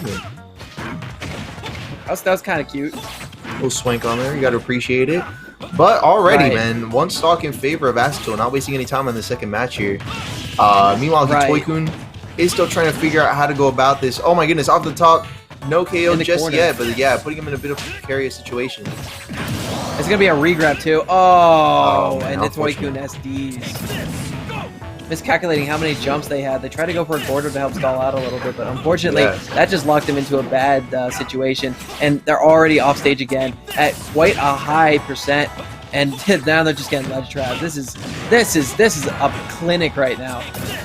Yeah, this is also really critical for Itoiku. They want to try and make a comeback, but it's going to be very difficult against someone like Astil right now, who is just completely controlling the stage with all sorts of options. DDD is a big body too, so they have a really difficult time getting around these projectiles. Very low airspeed, and you could get punished from halfway across the stage. A 6-stock coming out from Acetil, and they're gonna punch their ticket to another top 8 here at Pure Smash. Really awesome set to watch there. Dominant performance, as well as Hitoikun for, honestly, like, yeah, he was able to run the Belmont matchup before against previously with oh shoot, why am I blanking now? I was just talking about him too. Yuri Valentine, yes, who we were just talking about. Yeah, I don't know why, like, I just mentioned him like 2 minutes ago. How did I forget that? But yeah, coming up next, we do still have more. I believe we're going to be getting another winners quarters match. Actually, maybe not, because it looks like Felix and Arconi is already started. Yeah, I think they've all started. Yeah. Okay, well, that's fine. We're going to be getting a Frost Rotor in next. winner semis. That'll be our first of the night. And this is aggression meets aggression. And these guys have been playing very similar characters of late too. You know, with the Crom mostly is what we're seeing from Frost, and then we see the Roy also mostly what we're seeing from our main man Schroeder. But Schroeder can literally play half the roster effectively, so there's no shortage of characters that we could be seeing here tonight. You said it. Now they're getting ready to go up here. To be honest, I'm trying to think, because when you think about it, like they have gone up against each other a considerable number of times, but for the most part, I mean, like, other than, I think there was like one exception with a pilot program, where there might have been like a dropped set, but it's been like a pretty clean slate for Schroeder going up against Frost, but they do go up very often against one another. Right, and with the mindset of a top player, if you generally get more wins over your opponent than they get on you, no matter how few they have, you always have a little bit of moxie coming into the situation. Right. That's for sure, but we'll have to see how things play out here with this first match. I mean, I feel like we can kind of get what to expect. One thing I will say, though, in terms of, like, character picks, like, we basically know what to expect when it comes to Frost. But Schroeder, you know, is a little bit of a wild card, but at the same time, it was actually funny because I was a little bit curious as to why, but I didn't ask him. Instead, he actually kind of brought it up in conversation yesterday, where he kind of mentioned that he's going a little bit more Greninja in bracket, or I guess like most of like his like main bracket characters in general. A lot more Roy and a lot more Greninja, a lot more Wolf should be coming out within these next couple of matches that we'll be seeing tonight, or even like, for example, with ATSL or our Saturday tournament that's coming up with Gilbert. Right. Which you should all sign up for, by the way. Yeah, Park University, you should be seeing a little bit more of his bracket characters come out, because he's going to be going out of state pretty soon. Himself. Yeah. As well as Skarm, Frost, and Riley should be going out of state here soon for Zinc Tank. There's also like Port Priority, Low Tide City, Main Stage, other tournaments that are going to be coming out for later this year that he's going to be projected to be entering, as well as performing very well, because he's made a lot of great runs out of state. So it's going to be very exciting to watch. But meanwhile, it looks like everything that I just said is completely getting denied right now. He's going Jigglypuff. Yep. And, probably and Frost is going Meta Knight. So much for that. Wow, I really talked all that up in really hard. Round 1, Jigglypuff and Meta Knight. These guys always play to have fun, which I definitely respect. But I definitely think Meta Knight has a little bit of an easier time in this matchup. I would say so. You know, in terms of getting kills, I think you know, probably Puff with the, you know, those drag down into rests with the drill, but Yeah. Yeah, easy Not a lot of Timer people Nod, know easy how to Timer use Nod. Meta Knight. Yeah, easy Timer Nod. They are both very much playing like goobers at the moment, so they're just here for a good time right now. Goofy goobers. Goofy goobers here in our first match for top 8. Hey, dude, I gotta be honest with you. I really hope they put Karen, Plankton's computer wife, in the new Disney All-Stars. You know what? Or, I not kind of Disney, thought that for a minute Nickelodeon too. All-Stars. Yeah, I kind of thought that for a minute too, but I kind of feel like Karen would be a better suit as like a part of like Plankton's moveset. Oh, I feel you like know, she plays a great counterpart to his moveset. I respect that. Oh, yeah, and these... I think the floatiness is making it a little bit more difficult for Frost to be getting these up-air strings. Yeah. Yeah, these ladder combos. Now, I'm a little bit biased, considering the majority of my experience watching Meta Knight play is by an individual. You might have heard of. His name is Bonk, and he's the best Meta Knight in the world. So, you know, I'm kind of used to seeing Meta Knight perform at their peak. So I think they might be a little bit better. In my opinion, Meta Knight's a little bit better than people give it credit for, but this is making me kind of reconsider a little bit. Yeah, definitely putting some stuff on the table right now, but Frost is up at the moment with a 1-stock lead to Strodorame's very own Jigglypuff. Yeah. Shout out to Base Mage, who's helping production this evening. Yes, making sure that we get some quality Jigglypuff content in for tonight. True. Probably Base Mage, if I had to go out on a limb, probably the best Jigglypuff in the world for Ultimate. Oh yeah, really good Jigglypuff. Hats off to him. Right. Oh yeah, there it is. The up B shuttle loop. Not going to kill just yet. Not quite at the percent. Good DI there coming out from Stroder. That was a lot of damage, though, off of that whipped Sing attempt. And Meta Knight's really not a character who's tall enough to get hit by that underneath the platform anyway. Yeah. He's going down low. Also, air dodge that getting caught up tilt. with the forward tilt, yeah. Oh, nice air dodge, too. There's going to be a landing catch, but no, that's not going to happen. That forward tilt is kind of a good option. I don't see a lot of Meta Knights using. I think Bonk only started using it recently, but it's a good, fast, long, disjointed option that gets like 10-ish% in a combo. Doesn't necessarily kill very well, but it is a really good get-off-me tool. It is, yeah, I would agree with that as well. I've been seeing him utilize it against really good rushdown characters like bots to very good degrees of success generally. Man, that side B just barely poked through in the last hit, and it's starting to get down to the wire. Really even percent for the both from here, and they are invested in this one. Look at those player cams. I think it's going to come down to who gets the first big hit first. Yeah. At this point, especially. Oh, that being said, though, 2 really big hits are traded. Still both of them in here. Why? Getting a rollout off stage, but both are still hanging on to these last stocks. They are strapped in for this one. Yeah. Oh my god! What? What the heck was that? Let's go, Stroder. Beat out of the disjoint? Alright. Yeah. Sure. Wow. The Why not? pound kill. Why not? Oh yeah, that Yeah, was a I heck of a did. pop-up. I yelled about it. That was one heck of a pop-up. Man, that was a pop-up for the ages. Hey, Panda. Take a look at this, man. The mid-set pop-ups are my favorite things. Thank you. Yeah, Stroder. mid-set pop-ups are always goated. Alright, they're just gonna run it right back. Yeah, that's not a good. That is not a good Puff matchup. Nah. I have to Not a think good Puff Puff hates matchup. Meta Knight a little bit. Oh yeah, but here we go. Good night. Right straight out the gate. Yeah, Frost still not fast enough to get the punish either. Man, look at that. Man, Making Here one we heck go. of a run Nope. with it too. Going for another. I think Oh my Stroder's- god! You know that was gonna be another rest. You know it was. yeah. I think Stroder's SDI on those up air strings is what's giving him such a good degree of success in avoiding them and getting out without sustaining too much damage or getting a true combo. Yeah, Oh my god! yeah, parrying the dash attack, not gonna be able to cross up. You're crazy. Could be Frost last stock in winner side. Could very well be. Oh my god, this combo! I think Stroder's Puff is actually out better than H-Box's, now that I think about it. Yeah. Stroder's coming for your job, Base Mage. Yeah, he's trying to revoke that title right now. He's trying to See the claim it puff's for popping himself. off. Wow. Okay. This. Oh! Oh, Oh my okay. gosh! Okay. I don't usually see Puff put on that much ledge pressure, but hot damn.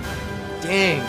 And don't forget, it is God the best damn. of 5, so there is still more exciting Meta Knight Jigglypuff action coming straight to you now. Could be. Could be. Start Be very the excited battle. to see some more of this. Jigglypuff. Okay, it definitely looks like a character swap. Who's he picking?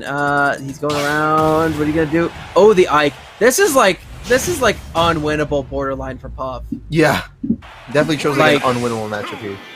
Like, holy crap. I think this might be one of the most lopsided potential matchups in the entire video game. It's definitely a tough one. Yeah, look at that. Oh my Yeah. gosh. Yeah, That's already a okay. stock. That is already a stock, man. What the heck? And the king bleeds a little bit. Man, and it's gonna come down to if good spike. If Schroeder can get these early stocks onto Frost here, and already we see one exploding off. I don't think Frost is doing an amazing job of spacing out too much. Yeah, it's having a little bit of a difficult time, but stock count is still even, though the percent is a little bit slanted at the moment, so we'll have to see what Schroeder might have plans to try and tie that up. Good nair out of that parry. Another Right. nair, trying to go for a jab. Schroeder's doing a very good job of catching Frost where he's vulnerable. It's off stage. Yeah, Yeah, that's another. and there it kill. is, another stock. This could be Frost winner's stock here. His Ike needs to pull through right now Right, right. against this Jigglypuff. Oh my god, I can't believe I'm saying that Frost Schroeder said right now. Against the menace that is Jigglypuff. He has a jump, but barely. Okay, yeah, nice air dodge from Schroeder to help avoid that. We had down tilt, no up air going to be coming out though. It was a short hop, not a full hop.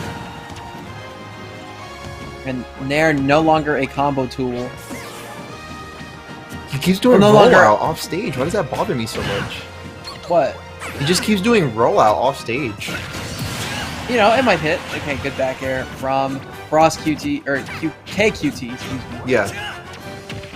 That's his full name. That's like what your mama calls you when she's she's ready to beat your ass Frost if you mess KQT. up. Yeah, it's like Legal your full name. Laird, middle name Thompson. Yeah. Taco. Waffle. Taco. Yeah, not just taco. Yeah. Taco Waffle.tv. If you're going off my Twitch. Taco Waffle TV. Get your ass in here right now. Exactly. But yeah, his friend just called him Frost. Oh, but wait a minute. This is starting to look pretty dire. It's starting to look pretty dire for Frost on this, or for Schroeder on this last dog, because Frost is just Right. controlling the stage. And this is Rage too with on that Ike. Yeah. A good forward throw, get him off stage, give him a little bit of space at the ledge.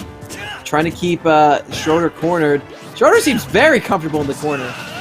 And then double rolls back to center. Dash attack on that shield. But there's Nair that Nair to punish it will out. kill. And there is our game 3 going to Frost, keeping themselves in winner's round with a clutch Ike switch. There's not much you can really do in that matchup, but I Yeah. will say Schroeder did more than most people would have done there. Yeah, definitely did more to bring that back than most people could in that situation. Man, these guys are having so much fun playing against each other right Makes me now. Like, taking look how notes. happy they both are. Yeah, he said it. Yeah. Oh, who's he gonna play? Mario. Go random, coward. Go random. Yeah, I want to see the Schroeder random. Definitely Okay, done it's that gonna before. be Yoshi's. Yeah. Start the battle. Who's the pick gonna be? This is Mario. Yeah. The double Mario. Okay. Oh, okay. Double Mario for this round. Schroeder 4. wins these. Interesting. Yeah, Schroeder does win these. Well, Frost Mario's been a minute since I've seen the Mario Ditto. In fact, it's been a while since I've seen Frost Mario, so let's see how it shapes up. It's been a while since I've seen Mario. Oh my goodness! Oh, but he makes it back. Okay. Yeah, good- still good gonna make work. it back on the stage. Holy. Remembering that wall jump, using a jump to meteor cancel there. Down air, yeah, not gonna kill. Down air is a deceptively really strong option from Yeah, from really Mario. strong option. Right, a good nair dodge to get back to stage. Frost struggling to find these openings in this match. And Schroeder definitely finding some quite easily.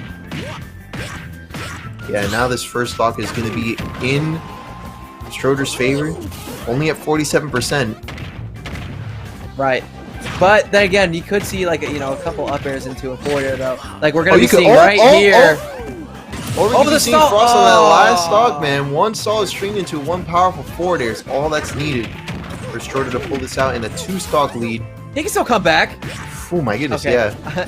I thought it would be funny if he died there. Oh, he's dead. Oh, good night. Yeah, he's out of there. Oh my god, and the insane pop-off from Schroeder on me. Popping off. Go for that handshake. Let's go, Schroeder. Yeah, there you go. Oh! Schroeder, you Frost fiend! absolutely annihilated. You didn't have to do him like that. He did him like that? Why would you do that? Schroeder! He did him atrociously, man. Oh my god. Holy... You killed him! Jeez, to end up Mario did it like that? To end a whole man's career? Like, what's in shambles? Frost will never come to another Pure Smash ever again. Yeah, Frost is permanently banned from all Pure Smash events. Dude, that is... Ouch. Yikes. You can't come back from that. You can't. Nope. Frost is no longer allowed to compete. He is disallowed.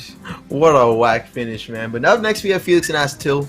Both of them need a little introduction, as they are both very prominent within our scene. Astil, we already saw made a dominant performance against King DDD, who previously Yuri Valentine had lost to, also on the same characters. So definitely knows his stuff. I mean, as does Yuri, but like it's always great to see Astil running things how he does. So I have to see how he does against Felix, who has been making quite a couple of appearances as of late.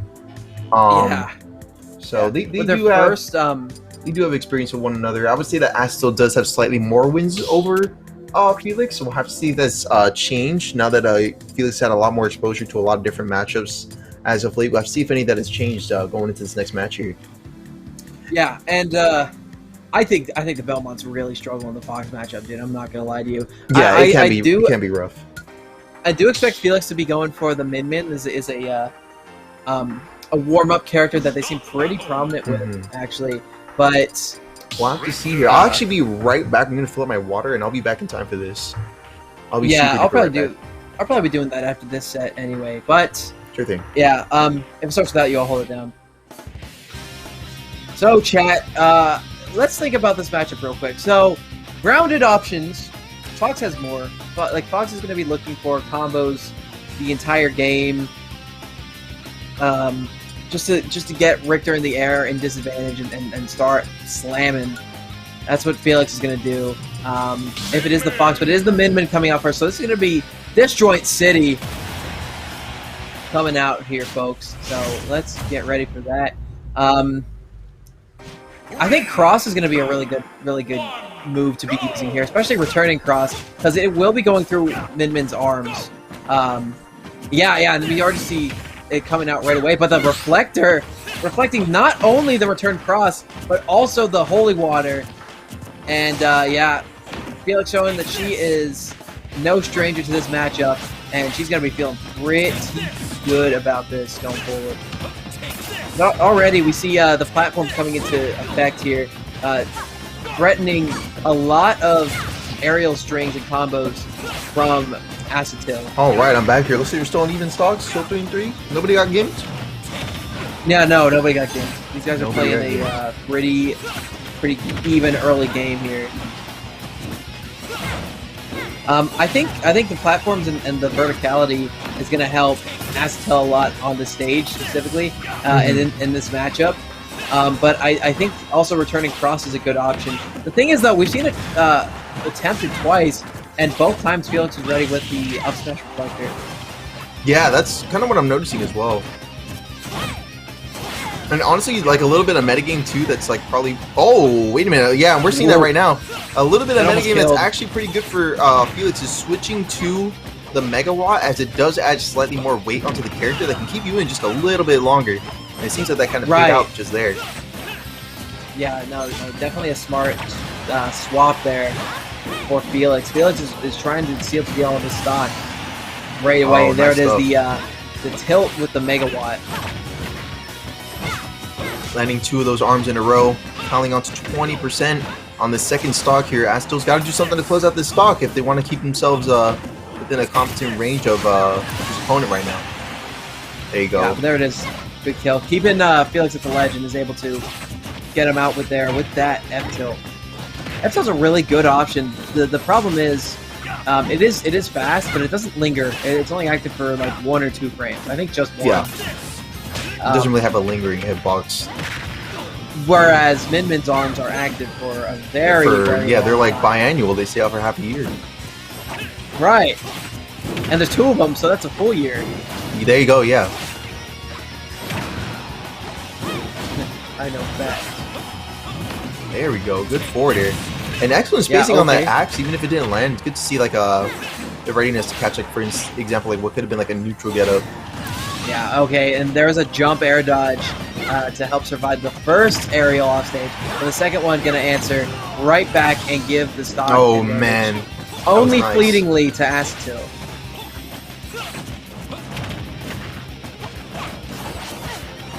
Now, if we see Acetil take a game off of the Min-Min from Felix, Oh. the Fox is going to be a really difficult matchup for Acetil, I think. Oh, I think so as well. I think it could be very difficult. Like, the zone breaking capabilities from that character are insane. Yeah. Kind of like unprecedented. Right. And there's a reflector that's more active than you need to time up smash damn near perfectly. Mm-hmm. Right now, we're Good parry. still seeing a pretty even game regardless here. Yeah. Acetil's doing a good job of recognizing their win condition and sticking to it. Keep Felix off stage. Or in the air. And they've been doing that Oof, quite excellent job effectively this blocking. whole game. That smash could have been curtains just there. Yeah, nice up out of that parry as well. This is rage for both of these players right now as well. Yes. Good job avoiding Baiting the out the axe. jump. Magic onto the Yeah. ledge here. Good job avoiding the the grab golden as well. Avoided that grab earlier at ledge, and that forward was very strong. Could have ended the game, but that forward air going to be catching at a low angle and closing out game number 1 for Acetil. That was a good bait. Yeah, and I mean, given really good first start to this match, considering that Acetil, it's only his 3rd vent back since locals have started. Only his 3rd time showing out for a local, so it's great to have him on here again. The first one that he had gone to, he went to Riley, who she had beat him 3-0 in loser semis.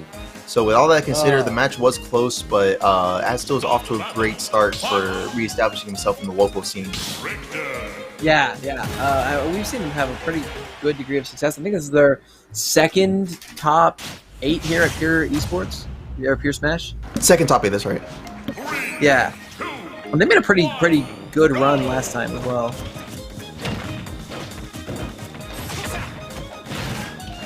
But the Fox Switch is coming out. Same stage. You referring to Tower City. Acetil for top 8, is that right?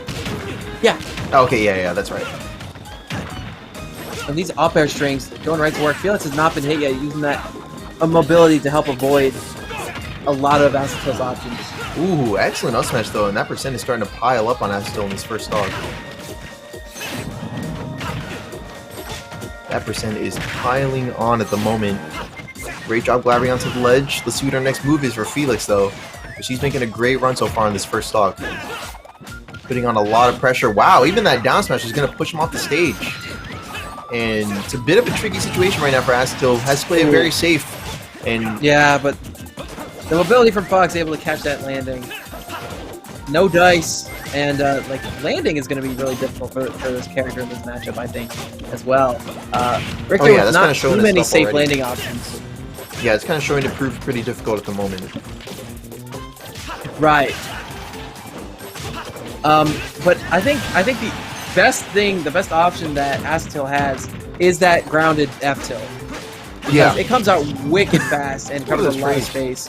Yeah, we saw a lot of clanks there, but Acetil was able to win out in the end and starting to adjust a little bit to the new matchup. It's starting to adjust ever so slightly. Percent is even now for both of these two, and that stock count is tied. But it looks like right now Felix is pushing out in front once again, making that first move in her favor. Great job catching with the holy water though. We now have ourselves tied back up again. Good stuff from Astil, keeping things within his range at the moment. Right. That was a really good option out of the holy water with that down air, but the tech from Felix was something I'd like to call out, as well as Felix parrying the second hit of the down tilt from acid tilt, which is normally an incredibly safe option, getting punished with an up smash to take that stock. Platform's starting to move away, so things are going to have to go down to the center here. Yep, acid tilt able to land pretty safely though, and start getting some advantage rolling. Let's see what's up next here for acid tilt, because he still has a lot of work cut out for him. There we go, nice F tilt. Going to be landing here on Felix. Yeah. Get a little extra range on that. And Felix was going for the very early stock there with that down tilt, or excuse me, down smash. Would have been killing in the corner. Ridiculously early percent just because of how that platform was arranged and how close it was to the wall. Right. There we go. Good stuff. Yeah, good nair. Acid Till's in a bad position, and there it is. Yeah, good catch on that jump. Unable to act out of the down B. The up smash gonna be killing. Excellent catch, and we now have 2 games in, and we have 1 game for each of these 2 players right now. Righto. So Felix is definitely starting to catch us to some tricks at the moment. We'll have to see if Astil has anything else planned to try and keep themselves on their toes here. I'm making the switch over to... Was it... Oh, okay, it was Small Battlefield. Okay. I gotta say, I think the... this is a decent stage for Richter, but I think the close quarters proximity is going to make it a lot easier for Felix to get in rather quickly. I think I can see that too, yeah.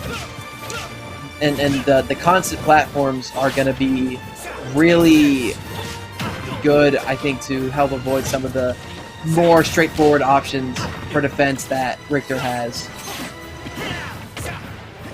That's right. As well as being just, in general, pretty good for platform extensions, which Fox can get a little bit off. Yeah, but I say this works pretty well for Richter too, but great job using that same platform that we were just talking about to land an out smash and get that first stock in for Felix there now. Right. And I do agree with you in your point that this is a good Richter stage as well. Because, you know, Richter can do a lot here. The smaller stage means that the whip is going to cover a lot more distance, same with all the other projectiles, including cross specifically. But I don't think there's a stage in the matchup that Richter would like more than Fox would.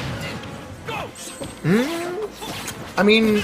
I think maybe Kalos. Maybe Kalos. That's the one that I can think of. But, I mean, again, that's a really open center, so Richter has a hard time landing, and Fox can just cover landings incredibly well. Right. You know, FD, same thing, except it's the whole stage and there's no platforms off, you know, on the off stage. PS2, definitely a good Fox stage because they can get really good platform extensions. Smashville is super close quarters, but it has a high ceiling, so I think Richter could like that. Or they could hate it, considering up B won't be killing quite as early. Yeah. I don't know. I think there's very few insanely good stages you could take Richter to where they would have a very clear-cut advantage over Fox. So I think it's just going to come down to personal preference. Ooh. But using the downer to get a little bit of extra momentum and fast fall quicker, yeah, that was a good option. That was good. Got carrying out of it, too. We now have Astil this last stock here for this third game. But things are definitely looking in favor of Felix at the moment. She's doing a great job of controlling things here. But at the same time, Astil right now is trying to keep Felix off stage and doing a great job of doing so, piling the damage all the way up to 81%. Catching just about every single option Felix is throwing out to keep herself in and countering it perfectly, it looks like right now. Yeah, man, she's so good at what she's doing right now. But, again, Acetel's never been far out of any of these matches I've noticed. Yeah, even the ones that didn't end up with him on top were definitely, like, they were doable in terms of bringing it back. And right now, it's exactly what we've done. 1 and 1 stock apiece. Set count is even, stock count is even, but how much longer would that percent be even for? Felix is pulling out in front right now with a really good up tilt string. Right, and they went for the Shine Spike, but they went a little bit too low. Aston was able to recover from that pretty quickly. I think I would have wanted to see Aston go down for a little bit more to help maybe get a reversal there. Because I think that cheese probably would have been good. Yeah, I don't know. Like that was definitely possible. You can't keep Fox out of a match like this, and yeah, there's the up smash to take that stock. I think that was a 0 to death almost. I think there might have been like a little bit of a. I think he had like 2% on him from like a stray laser. A little bit of nooch as the stock started. Yeah, a little bit of nooch. But it was a JV2. It was. All right, just gonna run it right back. This is game 4, and if Felix gets this dub, she will be advancing to play Schroeder in winners finals. Yeah, and a really strong finish to that second game. We'll have to see if that momentum carries on from the previous game into this one here, or if Astil maybe has a set way to put this into his favor straight from the get-go. But right now it seems to be the former. Yeah, already 73% for Felix, and she's doing a great job at controlling this match at the moment. Right. And one thing I've been seeing Felix utilizing a lot in this matchup is the up tilt. Because Richter's a mid-heavyweight, not a mid-heavyweight, a mid-high weight character. So they do get stuck in those combos for quite a while. And it's been really good for Felix to just rack up about 30 to 40% at the outsets of stocks.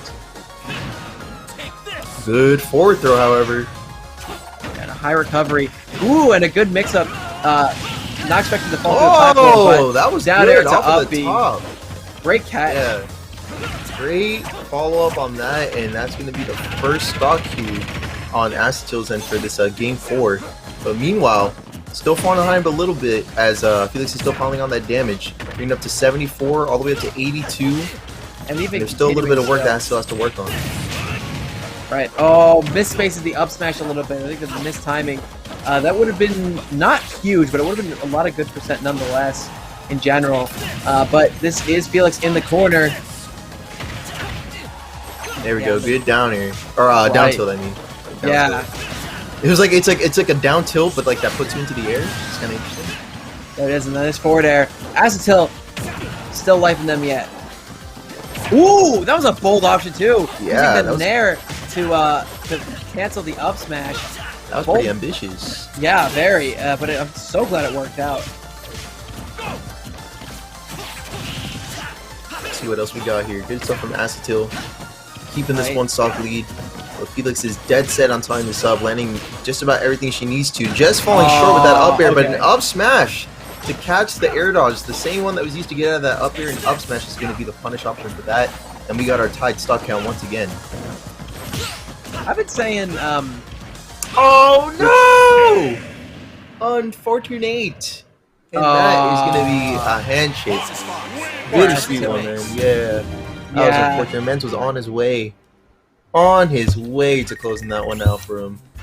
You don't like to see it, but you there it don't like is. to see it. And he's bopping right now. Yeah.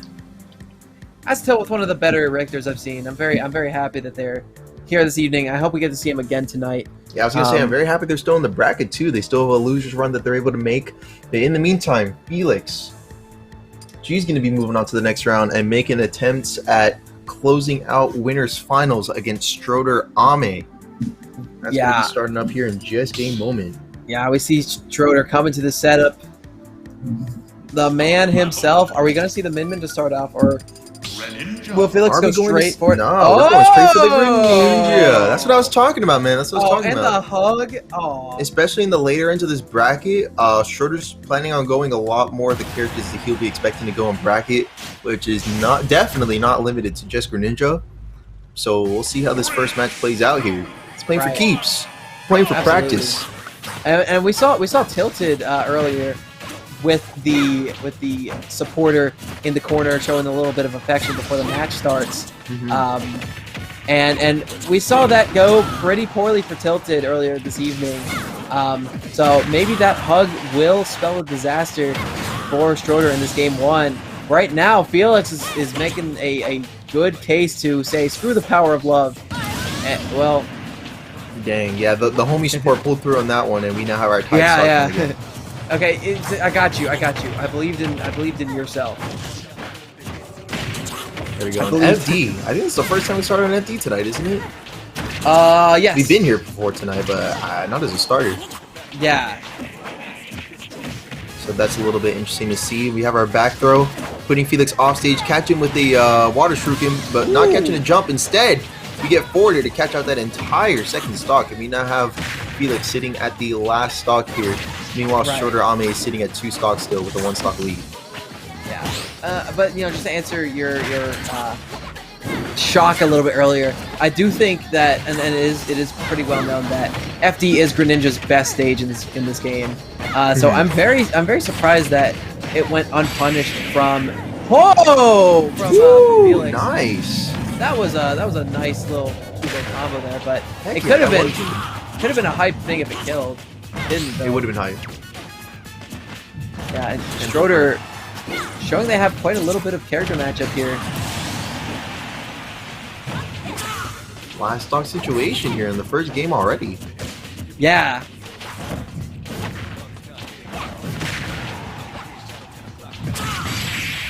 Ooh, and there's our up smash to close it out. Yeah, that was nice. Catch that landing. Greninja could be there in an instant. So we might be seeing a Fox Greninja set from here out, and I'm so for it. I would love to see 2 rushdowns go at it. I'd be down for that as well, but we'll have to see what the counter pick is going to be in this second game here. Running back to FD. Yeah, and this is it going to be Fox only for the rest of the set, or are we going to try the Min matchup again? Let's find out here soon. Yeah, and I'm very surprised but happy to be seeing the Greninja come out from Schroeder, and it will be the Min again, maybe? It will likely be the Min again. At least for one more time. Let's see how it plays. No. Byleth. Thinking about it, and it's a switch to Fox. There it is. There it is. Also, shouts to that Greninja skin. Oh yeah, of course. That's pretty cool. I like the green and the yellow. They kind of mesh well. It's dope. Yeah, I'm a fan. I'm more of a fan of the green skins in this video game than most people are. Like, I mean green Samus. So I have a little soft spot there. But both these guys going hard right now. Felix with her Fox, Schroeder with his Greninja. Oh, nice stuff though. Yeah, the combos and the air. Ooh, a good catch on that up smash too with the landing. Really well spaced, avoiding the nair too. Yeah. Because that nair from Greninja is one of his lesser talked about options, but it's just good. Like, if you time it well, it's just good. It just works. It just kind of works. Just kind of falls together. 99% of the time. Oh my goodness! You see that shot? He's got like decline. He went right through it with the water sword, though. Yeah, that's wild. Ooh, and the down tilt to catch illusion. Yeah, they're gonna go off stage. No tech, and another back catch air. it with another back air. And they're going low this time, and the water's still not enough to put that stock away. Not just quite. Yeah, that was really good perseverance from Felix to be able to survive that one. That was good. That was good. Just a couple of down tilts too. That down tilt is a really good option. It's kind of like a stationary dash attack. Oh, and the Ubby on the stage is getting punished by it looked like it was 4 tilt. It was what percent was that? It was like 120. They died at 135. Well, I guess that makes sense. Yeah. And the spike. Oh man, good stage spike with that nair. We now have our tied stock count and game, but it's starting to look pretty tough here because Schroeder Army's already established that stage control and is definitely dominating the neutral at the moment. Right, nice rising back air from off stage too, and the nice forward air. Good forward air. Okay. Got one up here. No follow up on the second one. Oh, that was an up tilt back air. That was kind of cute from Felix. That was. Okay, another up tilt. Yeah, Felix gets a lot of mileage out of those, doesn't she? Yeah. Yeah, really good. So as well. Yeah, 1-on-1. Running it back, it looks like. Same stage. Wow. Right. No, but like, again, up tilt was then used as a disjointed, not disjointed, a really good spacing tool there. Put some shield pressure on the board, force Schroeder to jump, and then hop up and get the back air. That was a really, really subtle play there from Felix, and it was able to net them the game. Yeah, paid out as they would net the game, and now we're running it straight back. See if anything changes this time around. 2, 1, go! But again, it was not a very close game, or excuse me, it was not a very lopsided game, I should say. It was. Yeah, it was close. It was definitely. Yeah, did we just see the boys out here naring? The boys, naring with the boys on their Fox beat. nair, Greninja nair. You know, just jump up and down, spam them in neutral. It works every time. It works every time without fail. That's Without what we're seeing right now. Even if it gets shielded. Felix, kind of running a clinic right here on this frog guy. Yeah, catch onto ledge. Great patience from her part.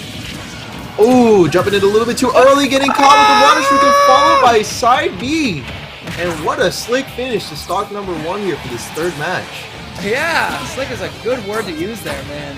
I was not expecting that. That was at like some ridiculously low percent. Yeah, it was like a just the right percent to close that out. Good back air though. We now have our tied stock count once again. Only a 38% deficit here for Felix, so she did a great job at performing damage control on that there. But Schroeder still keeping that momentum from that first stock and is layering on that percentage little by little. Right, but Felix answering right back with these up tilts. Really hard to punish move out of shield. It covers a really deceptively large space. Combos into your other tools at mid percent. I mean, it's a very good move. I don't see enough Fox talking about how strong that is. Yeah, there it is. True. Back air. Good tech though from Felix. All right, but down tilt up smash not going to connect actually.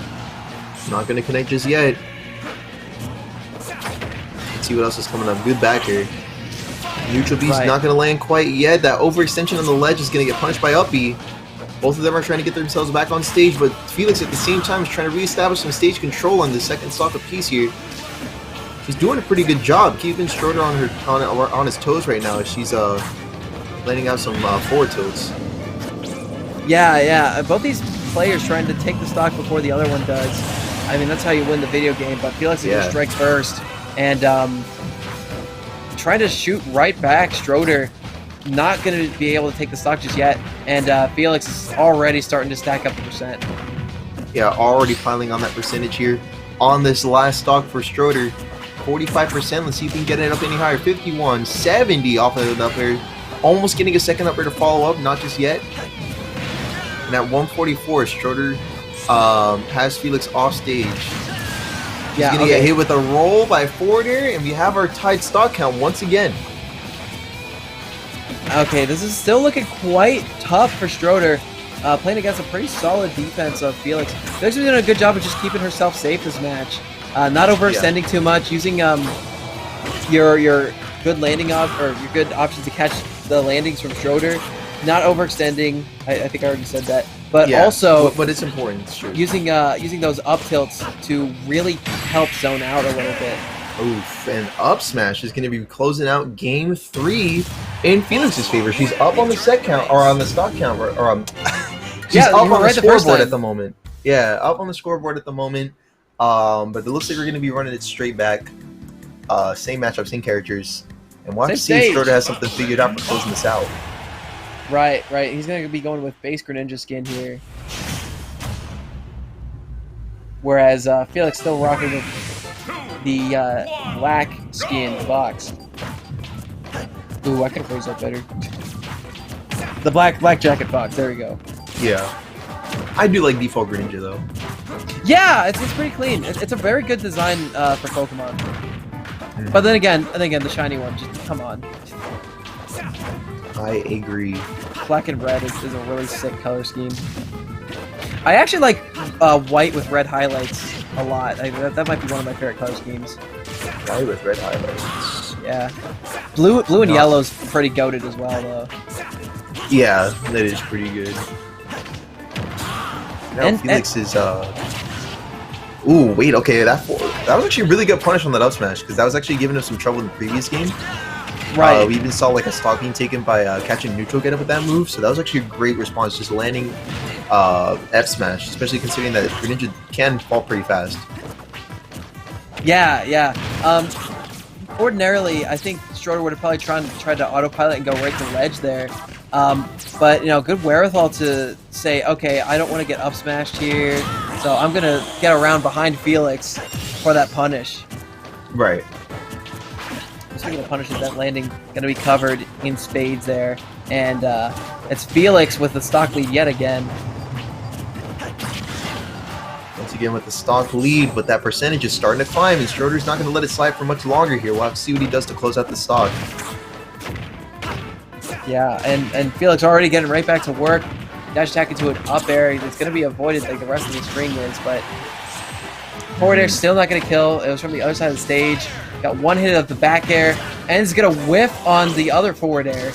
Oh, yeah. Excellent job getting back on the stage, but Schroeder's definitely the wiser on that situation. Oh, catching it with killed an up throw. Yeah, an up throw will close out the first stock here for this game. I know Fox is a lighter character, but that still surprised me. Fox looks like a fast faller, which is why some people think that he might be heavier, but he's actually not that heavy. Kind of light. Yeah, and he's got metal legs too. Yeah, but I think that really just contributes to the ball speed and not the actual weight of the character. Yeah, I look kind of. Which is a bit interesting. But yeah, that's going to be closing out the first stock. But meanwhile, Schroeder Army's trying to hold on to the second stock right now. As Felix is definitely piling on that percentage, landing an up smash to close out game. I'm sorry. Why am I fumbling? Closing out stock number 2. And now we have Schroeder on winner's stock here in winner's finals.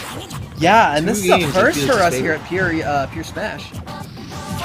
Yeah, well, at least like in the Felix, like up against Felix, this is definitely first time in a long time that I've seen this set count in her favor, especially down to the last stock. We'll have to see if she's able to clutch this out, or maybe if Schroeder has plans to. There it is. I was just about to say, bringing the last stock, and that's what we have here now. Last stock situation. But Schroeder has a little bit more on the line at the moment. Meanwhile, Felix does have a fair amount on her line, as this could be her first W in a good long while in the set count. I still believe that Schroeder, he intends to persist right now. He wants to go to a game 5. He wants to win. He wants to put this scare behind him. But Felix, coming off a pretty good win last night at AZSL, winning her pool and advancing to finals, trying to make it 2 big wins in a row and take out Schroeder here in winner's side. Yeah, this could be actually, I think I'm looking at it right now, it could be the second only recorded loss for Schroeder in this set count against Felix. Right. Yeah, this is generally a player that Felix tends to struggle with. She's trying to put that to bed here tonight, but Schroeder is trying to be yet another demon in her way. Woo! And there it is, Up back tilt air. in the back air is just shy of looking at the stock, still holding on to it here at the moment. And meanwhile, Schroeder is still back on ledge here. Felix is doing everything she can to close this out. Yeah, but this is rage for both of these characters. Up smash will be killing at this point. Back air, especially at ledge, will be killing at this percent. Down smash, no. F smash will be. F smash was a little bit too trying to land. Good air dodge. He's Oh, gonna avoid. Up smash is going to get punished out yet again by forward smash. I'm telling you, that caught him once, but Schroeder has definitely caught onto her wiles when it comes to that particular option, and has punished it twice in a row, this time to clutch out the set and bring it to game 5. Baiting and conditioning, folks. He knew that she expected him to fast fall right in front of her, and he did that, and air dodge right behind her last second, kept her in that end leg, got the F smash, and won the day. You said it. And I wanted to mention real quick before we get too far into this game, only 2 recorded losses. One is going to be top 8 winners semifinals at a Saturday Ultimate tournament that was in 0-3. And then the only other one was at Pilot Program number 18. That one was a little bit more recent. So only 2 recorded losses that I'm seeing on here. So yeah, just wanted to point that out. For in Schroeder. case anyone was curious about that, yeah. Yeah, on Schroeder's end, only 2 recorded losses in this set count. And you can see Felix sitting back in her seat. The momentum all in Schroeder's corner right now. And that does not spell very well for Felix. Yeah, it does not spell very well. Super early lead here for Schroeder Ame, and is definitely intending on taking that all the way, especially when this match has gotten this close. Right. I doubt there's going to be any relenting in this Game 5. No, I think that win definitely gave Schroeder the boost he needed. And he's right now trying to make it 2 wins in a row and put himself back in grand finals winner's side here in this tournament series. But it isn't over yet. Felix can come back just like anybody else. I'm ready to see it. She just needs to land. She needs to get this first stock, and then it's just going to be a lot easier. Yeah, it's going to be a lot more manageable at that point. But a low back. Man, 2 stocks. Yeah, that low backer is going to be catching that 2 stocks. And Felix is looking in a bit of a dire strait at the moment, as only 114% is a good amount. But at that point, you just kind of want to close out the stock and get yourself back in here. But Schroeder is definitely doing everything in his ability to prevent that from falling Felix through. Went for a forward air into up smash, even though Schroeder was going to be high in the air. It's this desperation coming out. She was able to get the stock, but she's playing too aggressively right now, and Schroeder's very much capitalizing on that, slowing down his tempo just before he hits her, being patient, waiting for her to give him an opening. That is why he is winning this match right now. That's what I'm seeing here as well. Excellent dash attack. Nair's going to get parried and punished by forward air, and that is going to be curtains on one hell of a setup, if I'm being honest. Felix a little bit disappointed in her loss there. She was so close. 2-3 in Schroeder's favor. He's going back to grands. She's going down to losers finals. And, you know, she's guaranteed third tonight. Schroeder's guaranteed second. That's right. But she wants a little bit more than that. I'm definitely don't envy the person who has to play her in losers finals, but we're getting there. We're getting there. We are definitely getting there. Yeah. In the meantime, I'm going to go grab some water. I'll be right back. Go for it. Meanwhile, I actually just pulled up chat. How is chat doing tonight? Who we got in here? Roll call. Let's get a roll call. If you're in here tonight and you're about this action, say here or say anything. Let's see who we got. And meanwhile, we have on bracket, we have Arconi coming up next. It's going to be going up against Frost, who we saw previously on Ike, going up against Schroeder's Jigglypuff. Unfortunately, Ike was not able to clutch out the set despite being a winning matchup. So we'll have to see if we'll be seeing that Ike again. Probably going to be seeing Crom, though. That's just my call. And meanwhile, Arconi on Pyra and Mithra. So that's going to be coming up here in just a second. And I just opened up the chat again. Strail Mix. We got Ocula. We got the Dupster. We got all kinds of heads in here. Yeah, I like to see it.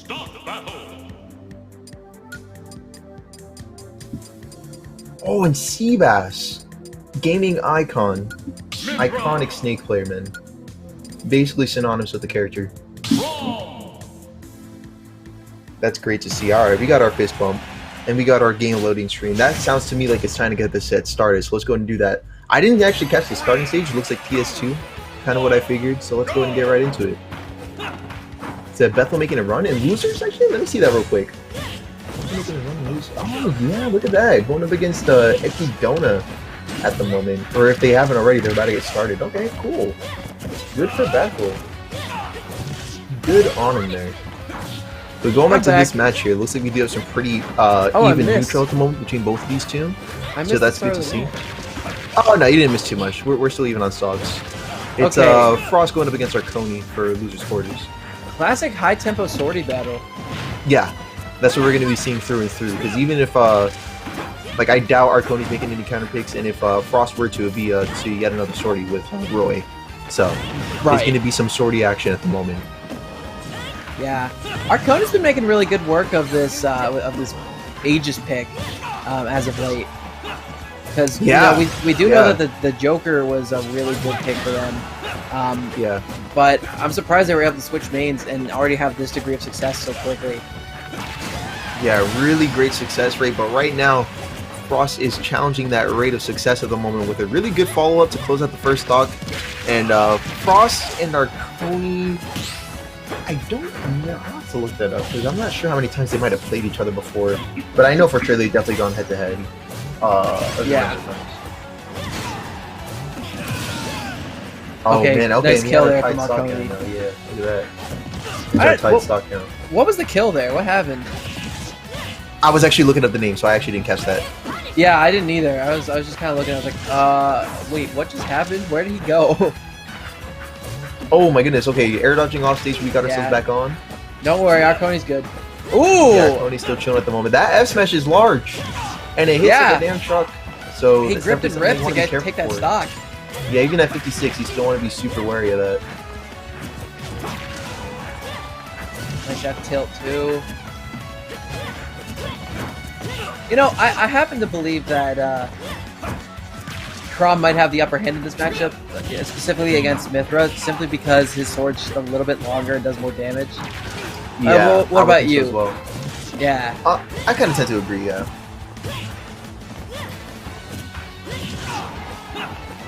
Like I But- wouldn't say that puts the other at like a necessarily large disadvantage, but it's agreeable. Yeah, I do think, however, that the anti-air potential from Pyra might make it a little bit more difficult for Frost to get in, as the up tilt able to take that stock. That's also that's a huge potentiality there. That's for sure. Yeah, and you know Mithra has a pretty fast up tilt that starts combos and is insanely strong. Yup. Anyway, Arconi kind of siphoning back and forth in between both of the Beyblades. Yeah, between two Beyblades, but right now, last stock situation. This has been pretty even. Yeah, it's been pretty neck and neck. I haven't seen any anything too tilting towards one person's favor. That you want to talk about large F smashes though. I know we were talking about Frost's Crom F smash earlier, but Mithra's is quite long. Not as long as Pyra's, believe me. Yeah, her F smash Holy actually. mackerel. Yeah, you're right. F smash has like a lot of range on that character. Right. Good parry. I don't know what it was for, but it looked cool.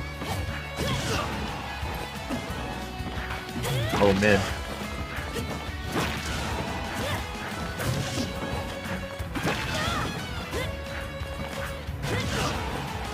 Nice stuff though, and this is starting to get down to the wires. We now have Arconi keeping Frost at the ledge. Switching over to Pyre to land a forward there it area. is. Yeah, that was good control of that there. That was good. Oh, absolutely. That was really great control.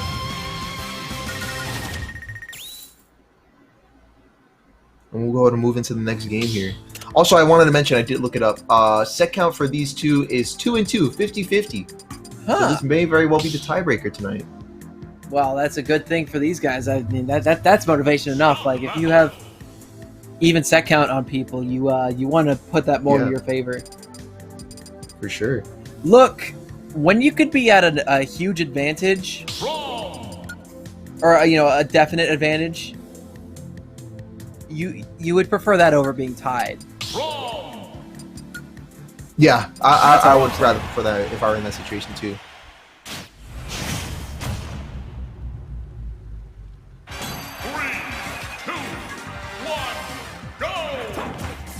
Anyway, game 2 going off right now. Who's going off? Same run back, same match. Hey, yeah, whose Nair do you think is better for the specific character? Between these guys. Crom and Aegis? Just between Crom and Mithra. Right now. Specifically Mithra? Yeah.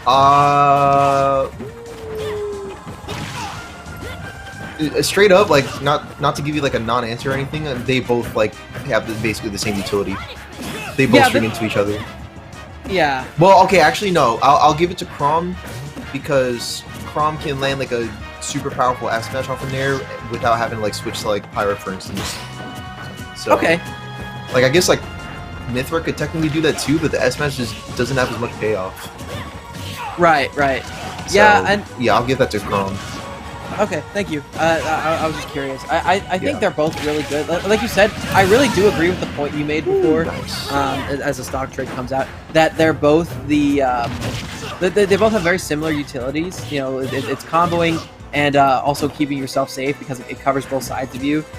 Yes. with a pretty long range, and that was why I was thinking about it. You know. Yes. No, I get that. I get that. Ooh. All right. Oh, All right. man.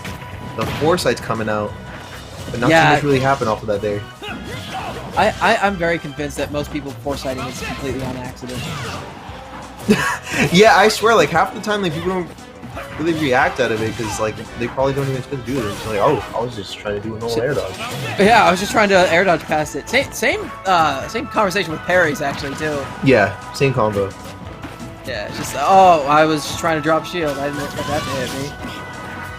That's how you can come back. Get a little extra chip damage on the board. Yeah. I'm glad Offline has told us the secret that side B really isn't all that great. Yeah, I don't know why it took online to really determine that, but in retrospect, I guess it was necessary. Right. Well, I mean, it's a good way to catch landings from like mid stage. Yeah. You know that move, and it does like a good amount of percent is But that's safe like, unless you shield it. oh Yeah. no, Arconi is trying to hit Ross with a dimensional rift and is trying to will him out of existence. It looks like. Nah, dude. That was from the the monster that the amateurs finals won. They poured it all over the stream. Yeah, it's that same monster, bro. Still wreaking havoc. Yeah, still wreaking havoc. It is in the internal wiring of the system now, and it is causing our stream to Terror. Oh my god, there was like get two a little bit cross. too juiced up. Yeah, he's all over the place, bro. Hey, it's an even fight now. It is. Oh my goodness. They're Oh, tearing this reality is- apart. oh, Oh, my oh, gosh. no. Oh no. Oh, I'm gonna throw up. Oh, bro. Oh, what is going on? Oh, Oh my somebody's god. winning right now. Crom just Ah! teleported behind Mithra. Just start screaming. Mithra Ah! just held shield while dropping from the platform. What is happening? Holy! Oh god! Oh no! Holy. Oh jeez! Oh we're in my distortion God. world now. Oh god! Up smash! No! Despite it's all not odds, they are still going at it, man. Look at that. Yeah, smash on shield. What's up next? What's up next? Despite what these players might be experiencing right now, I can't expect for them to be completely covered on their counseling. So I was like, Also, yeah, hey, that was sorry. I was just kind of watching. I was like, how do I commentate this? What do I do? What do I say? I was like, yeah, there was way too much going on there. That was wacky. That was some misadventures. I like to recline a little bit when I commentate. We had no warning about the transition there. Yeah. Sorry about that, chat, but it's okay. Hopefully the monster has leaked out of the stream system and we're able to get a more clean display for you guys. Yeah, hopefully. That was Oh, that was Frost. Frost won that yeah, it was game. Frost that won that segment. I'm pretty sure Frost won. Yeah.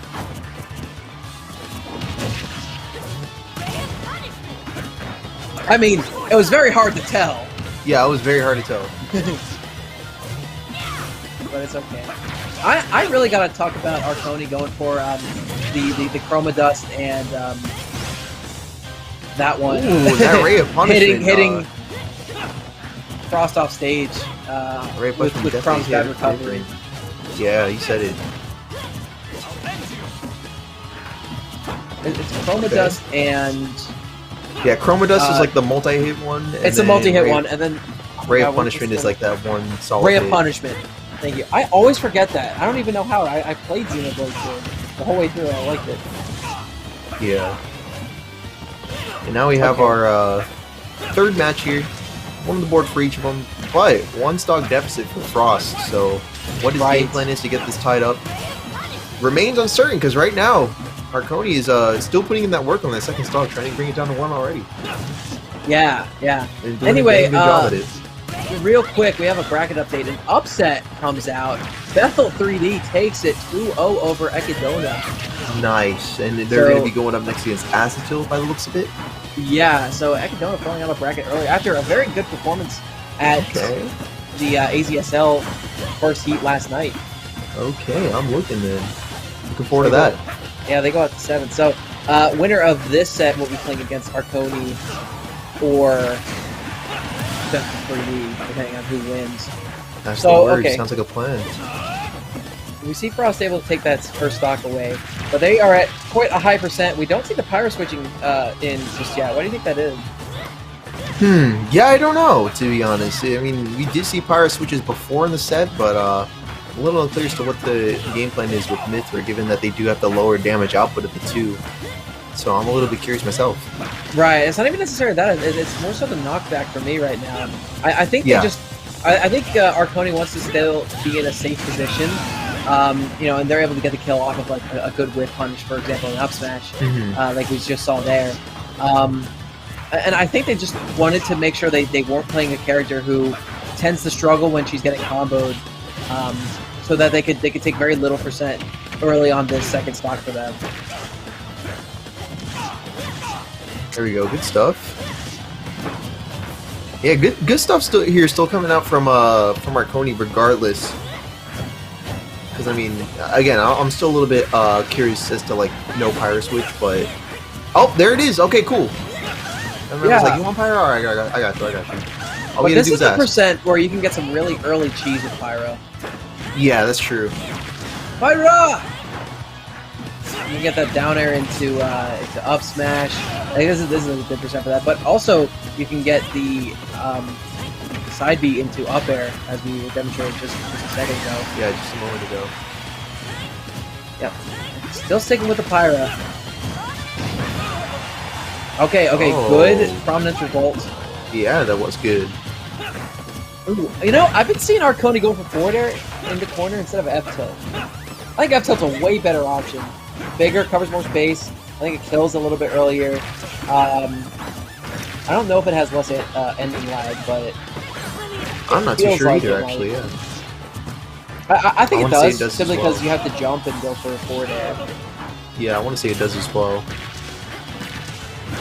Yeah, and that Ooh. I think the pyro there gave a window of opportunity to Frost to maybe squeeze this match out. Yeah, because right now it's starting to get down the wire. 91% F smash from center stage is closing out 2-1 in favor for Frost, but still one more game to go. If he wants to pull out the entire set, and still two more games for Arconi to bring this back as well. Yeah, and Frost barely. I don't think they had a lead a single time that game. It was all Arconi, and last second that F smash, as well as Frost able to get that percent racked up really quickly was. I definitely think the thing that helped him win that one. Yeah, I'm definitely thinking that as well. So it's 2-1. The set counts. Game 4 in favor of Frost QKT. And if he wins this, he advances into loser semifinals. Yep, in favor of Frost, but meanwhile, yeah, on the other end of things, this could be Arconi's tournament game at the moment. So he's gonna have to make some big moves to try and bring this back into his favor. Right. There's definitely pressure on the board for Arconi here, yeah. but I think it's going to be a lot less pressure if they win this next match. And I think the pressure instead is going to be in Frost's ring. Yeah, I'm kind of thinking that too.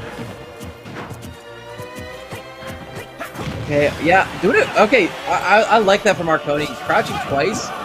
You know, outside of the burst range from Frost.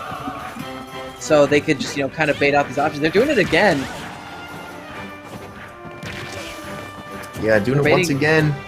And these two stock counts are still sitting pretty right now, three apiece. Yeah, high percent on both of them though, and both these characters have no shortage of moves that can kill very easily. Trying to keep themselves at the ledge. Yep, doing a good job in the corner, but that is going to be a nice punish with that back air, and that's going to kill right off the top. That back air is kind of insane though. It kind of is, yeah, on the low. The kill straight up? Are you kidding me? That's insane. You out of your mind? A bit different. And Arconi getting a nice couple of up airs right early on this game. The juggling, quite awesome. There's the up B. Yeah, doing a really great job right now holding on to this third stock. It's inching closer and closer though for Frost catching up. Up throw. Yeah, up throw. Kill. Yes. Most definitely will. I gotta ask, how far away is that projector screen, as well as the audience, if Mithra flashed when she flew away just there? Yeah, to be honest, I don't even know. Never really thought I of mean, that. it could just be a really, really big screen far away. But speaking of really, really big, that F smash. Yeah, So now- that stock going down the drain, and now Arconi with a very comfy lead. Yeah, really comfortable lead. Only let's see here. One more stock for Frost. Meanwhile, Arconi still has 2 more stocks to work with, so it's looking pretty comfortable for Arconi. But still, given the whole like given the scoreboard how it looks right now, Arconi doesn't want to get comfortable just yet, even though he does have that 1 stock lead. Right. Definitely wants to efficiently close out this match and keep himself going in the bracket and in the set by extension. Okay, nice tech roll in, but it is going to be punished. The up smash not going to kill just yet. Arconi looking to seal a deal on this game. Crom could be killing. There we at go. this Good use of though. that foresight. Good use of that foresight, actually. True. Then again, really, is there a bad use of it? Well, I mean, like half of the time that we just make things like that stuff just be coming out on accident sometimes. Word. So Good tracking there from Arconi, but the Pyra not able to take the stock just yet, and up air is going to be whipping. This would be a really good time to go for the F tilt. I don't know why Arconi isn't trying to pull the trigger on that, and a nice catch with that back air. that And was good. I think, okay, good punish. Not able to get anything off that down throw though. One good hit from Arconi, and this is the game and the set. Or excuse me, not the set. This is the game. Oh yeah, good stuff from Arconi though, bringing it back. We got our game 5 on round. Yeah, It is a sword though. It is sword. Yeah, now it is. we have our game 5 on the board, and we'll be running it. It looks like we're going to be running it straight back to PS2. Oh no, looks like we're switching. Whoa, I'm getting dizzy. You better pick something quick, dude. I might pass out. Yoshi's Island Melee, are they gentlemen's? Go into that one? No. I wish though. Ooh, Lilat. I think it's the Ooh, first the time I've seen Lilat Lilat in a counterpick, couple okay. weeks. Yeah, it's been a hot minute since I've seen it too. I didn't know the stage was legal. Got it. Thanks, production. Yeah, it's legal to tonight in particular. Yep, not Mondays though. That's right. Okay, game 5. Winner of this goes on to play the winner of Acetil versus Bethel. 3, 2, 1. That's right. So let's come down to this. Let's come down to Lilat on game 5. It's been a minute. Yeah, and the thing about this stage is you gotta really point out the very short platforms on the stage. And both these characters can definitely, from the ground, put pressure on those platforms. So holding center is going to be really crucial, and it is a smaller stage. It kind of has an interesting box. The side blast zones are pretty close to the stage, and oh, what a dash attack! Take that stock. Frost not liking that one too much. You saw the reaction the player cam. It was an early percent to lose that out on. And meanwhile, Arconi's definitely going to try and take that momentum and run with it for the rest of this match, I can only imagine. Because Arconi's not the type of person to waste time on those sorts of advantages. Right. Yeah, okay, good little combo there from Arconi. Okay, so a grab punish, okay. Cool. I'm gonna be honest with you, I think the F-Smash would have been the better option there. Possibly, yeah. Not gonna front. Oh, and a great forward air, and they're gonna make it back there as well. Yeah, Frost really not feeling too great right now. And this is what I was saying. Whenever Arconi won that last game, the momentum was gonna shift in favor. Oh man, and he dropped the jack air too with the foresight. For sure. Is that a dead? It is a dead, and Frost gets 3 stocked on their last game. Damn, one heck of a turnaround too. Yeah, that Lilat pick definitely did not do them any favors. Yeah. Yeah, that's true. And like when I'm thinking about it, like that was their counter pick too. And it always sucks when that happens. Yeah. So yeah, sometimes that will backfire, but that's unfortunate. Rex, you look like a dumbass. Who dressed this man, by the way? Who dressed him, bro? Look, I know it's salvage your outfit, blah blah blah, but I mean, why do you does he get like better armor? Like in the game, or is that like the only like canon armor that he wears? Hang on. I'll explain why I can't answer that in the production chat.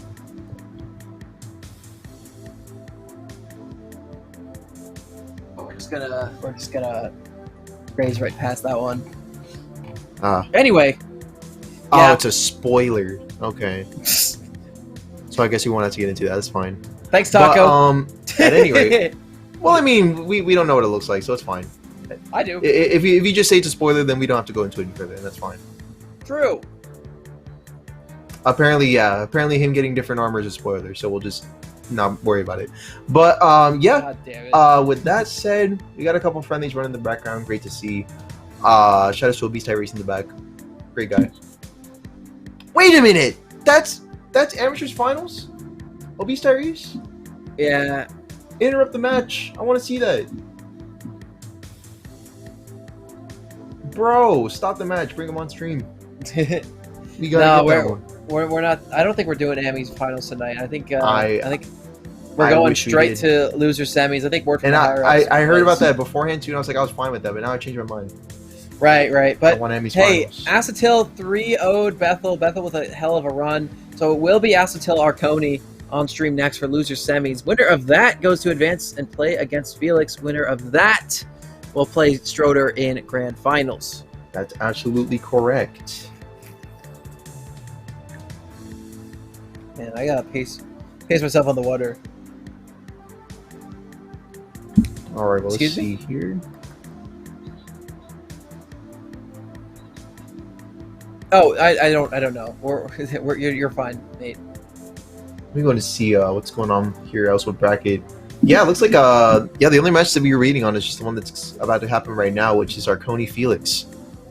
That's gonna be getting started here in just a moment. Stay tuned. Not Arconi Felix, Arconi Acetil. Oh, Arconi Astil. That's my bad, Yeah. actually. That's my bad. So yeah, Arconi Astil's Nah, coming we're up chilling. next. So that's gonna be cool. I mean, Rushdown versus Zoner. Who would have ever expected that? But considering how well Arconi actually did against Felix earlier, who was like playing Fox, the king of rushdowns. Right. I don't know. Yeah, like she still came out on top. I mean, it could be a little bit concerning, especially when I feel like both of them could be a little bit troublesome for Belmonts because both of them are disjointed, and then you combine that with the fact that like Mithra is also a rushdown as well. Right. So that could prove to be trouble. But I mean, it's definitely true that Arconi, or I mean, Astil was previously on our PR, like with really solid placings as well, and a really solid tournament results as well. So I like am almost 100% sure that there is in fact a game plan that Astil has for this particular sort of type of matchup, I should specify. Right. When you play a character like that, you really need to know these things as well. Right. Exactly. I'm like, my man wasn't on PR just off of luck or anything. I'm pretty sure he knows how to deal with like matching disadvantages, stuff like that. Being a solo Richter, mind you, because for some people it's like, oh, the game plan is just to pick a different character and not have to worry about it, you know. But if you're going to be high placing Belmont like that, then that's definitely something that you got to have workarounds for. And we're kind of seeing that already. Really great news coming up from that. So. Yeah. I think Frost is going to be really important for covering the ground very well, and those really early down air up Bs from especially a high height is going to be incredibly important. And already an S smash to catch that rollback. Yeah, really pertinent punish option. We saw them in full swing just now. Great stuff from Mass, still closing out No the first jump. stock. Oh my goodness, fast falling. It didn't look like there was a double jump on that either. That was kind of a little bit sus for Arconi, but they're getting themselves back in the game, back on stage. And we have our neutral reset again, but at a 1-stock deficit this time for Arconi. Yeah, Arconi like a deer in the headlights right now, not knowing how to deal with the Belmont threat. By the way, have you watched much of the Castlevania Netflix series? Yeah, I'm caught up on it actually. It's really great. I'm catching up on it with a friend right now. I think we're on the most recent season, but okay. Dude, the writing in that show is so good. Yeah, it is really good. And I like the animation a lot. There's a lot of that I would like to see in an art museum, honestly.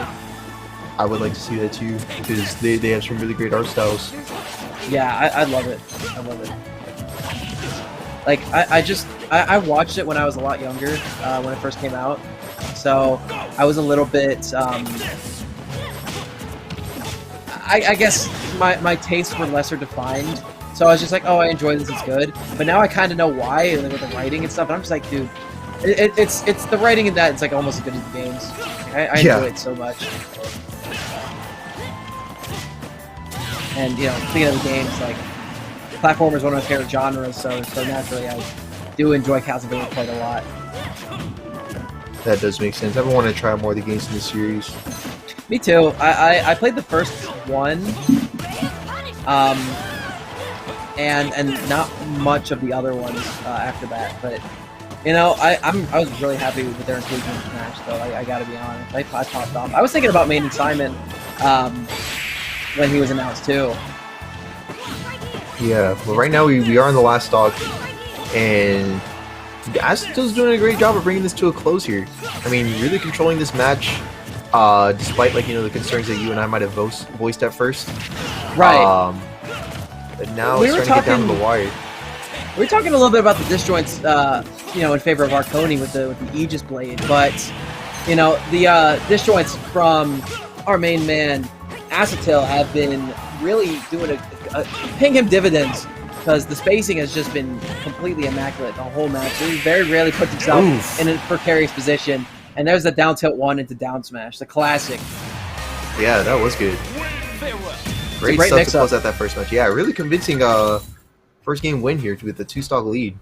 Yeah. We saw the Pyra actually come into great effect, like, towards the very end of that game there from Arconi. Yeah, that Pyra honestly posed a little bit more of a threat than Mithra did, which was kind of contrary to my prediction. So that was interesting to watch pan out. Yeah, same with mine. That was interesting. But let's say we're going to be running it back. So we'll have to see if anything changes here with Arconi's game plan in this game too. Yeah, I want to see a little bit more of safe aggression whenever you're playing the Pyra, and then playing the Mithra, and maybe a little bit more reliance on the Pyra at certain situations. Because the thing I haven't really seen too many Aegis players doing just yet has been, like, switching between both of them interchangeably, like, throughout the entire stock. Like, we usually just see Mithra low percent, Pyra high percent, Mithra low percent, Pyra high percent. Maybe Pyra for, like, one edge guard, because, you know, she gets a little bit more off that, and then you switch right back to Mithra. Like, I want to see, like, the switches in the middle of combos. I think that's going to be the meta of this character once it gets developed a little bit. But that was a really nice snipe with the Ray of Punishment. That Ray of Punishment seems to have stuffed that double jump that would have been attempted otherwise, and we had to have him SD in there in order to get back in. But now, 141% on our... Oh my goodness, a buffer downer. He was going for down tilt, but Arconi actually pushed him off stage, and it resulted in a down air coming out. Very unfortunate, but Arconi doing a lot better right now. Extremely unfortunate. Arconi, yeah, is up good at the moment on game 2. Absolutely. I really gotta say, there's not too many Aegises I have seen, though, who go for the Ray of Punishment at that angle that Arconi likes to. I really respect him going for it, and utilizing that projectile-based attack at that angle. It really seems to be netting him a lot of cheeky stocks sometimes. Yeah, it's a little unique in that sense. That's kind of what we're seeing kind of pay out pretty well, especially with that first stock. Right. So, the next down air up smash is going to be sealing the deal on that game at ridiculously early percent, and it is going to be 1 apiece. Everything. Yeah, 1-1 across the board, and Arconi has a little bit of momentum to work with now, having just come out of that second round on top. Meanwhile, Acetil's going to have to maybe shift up the game plan, or honestly, not really too much needs to change, other than like the unfortunate SDs, but it's like, you know, that's like usually a pretty easy fix. It's just, don't forget that this game has a ridiculous amount of buffering, and then you should be fine and not have to worry about buffering down there like that again. Because honestly, it can be a little bit hard to lose track of. You're just like, wait a minute, yeah, that's right. This game is bad. I forgot. Oh, yeah, this game. This game is really hard to play sometimes. Yeah, it's almost hard to forget that this game is a clearly unfinished product that is still in development. Yeah, fair enough. Yeah. Melee was an unfinished product that just could never be finished. But Could never. That's why it's beautiful, though. That's true. It was a tech demo. It was a tech demo of a real game that ended up being one of the best games of all time. And meanwhile, yeah, N64 is a tech demo. Oh! And then that was the tech demo. Yo, okay. That was kind of hype, though. Just that was kind of hype. Tangent a little bit. We saw a really high down air into an up B from Acetil, but the Madman Arconi foresighted right through it. Right through it, man. What a 6 save, too. 6 save for Arconi. Unfortunate mishap for Acetil. And 2, what is it, Blazing End? Or what is that one again? Blazing End? It's Blazing End, you got it. Oh, okay, it is Blazing End. Yeah, 2 of those in a row. Chroma Dust off stage. Yeah, Acetil in a really tough spot. And down in stock at the moment.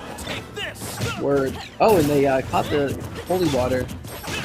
So the fire only affects the person who didn't throw the holy water, by the way, chat. Just so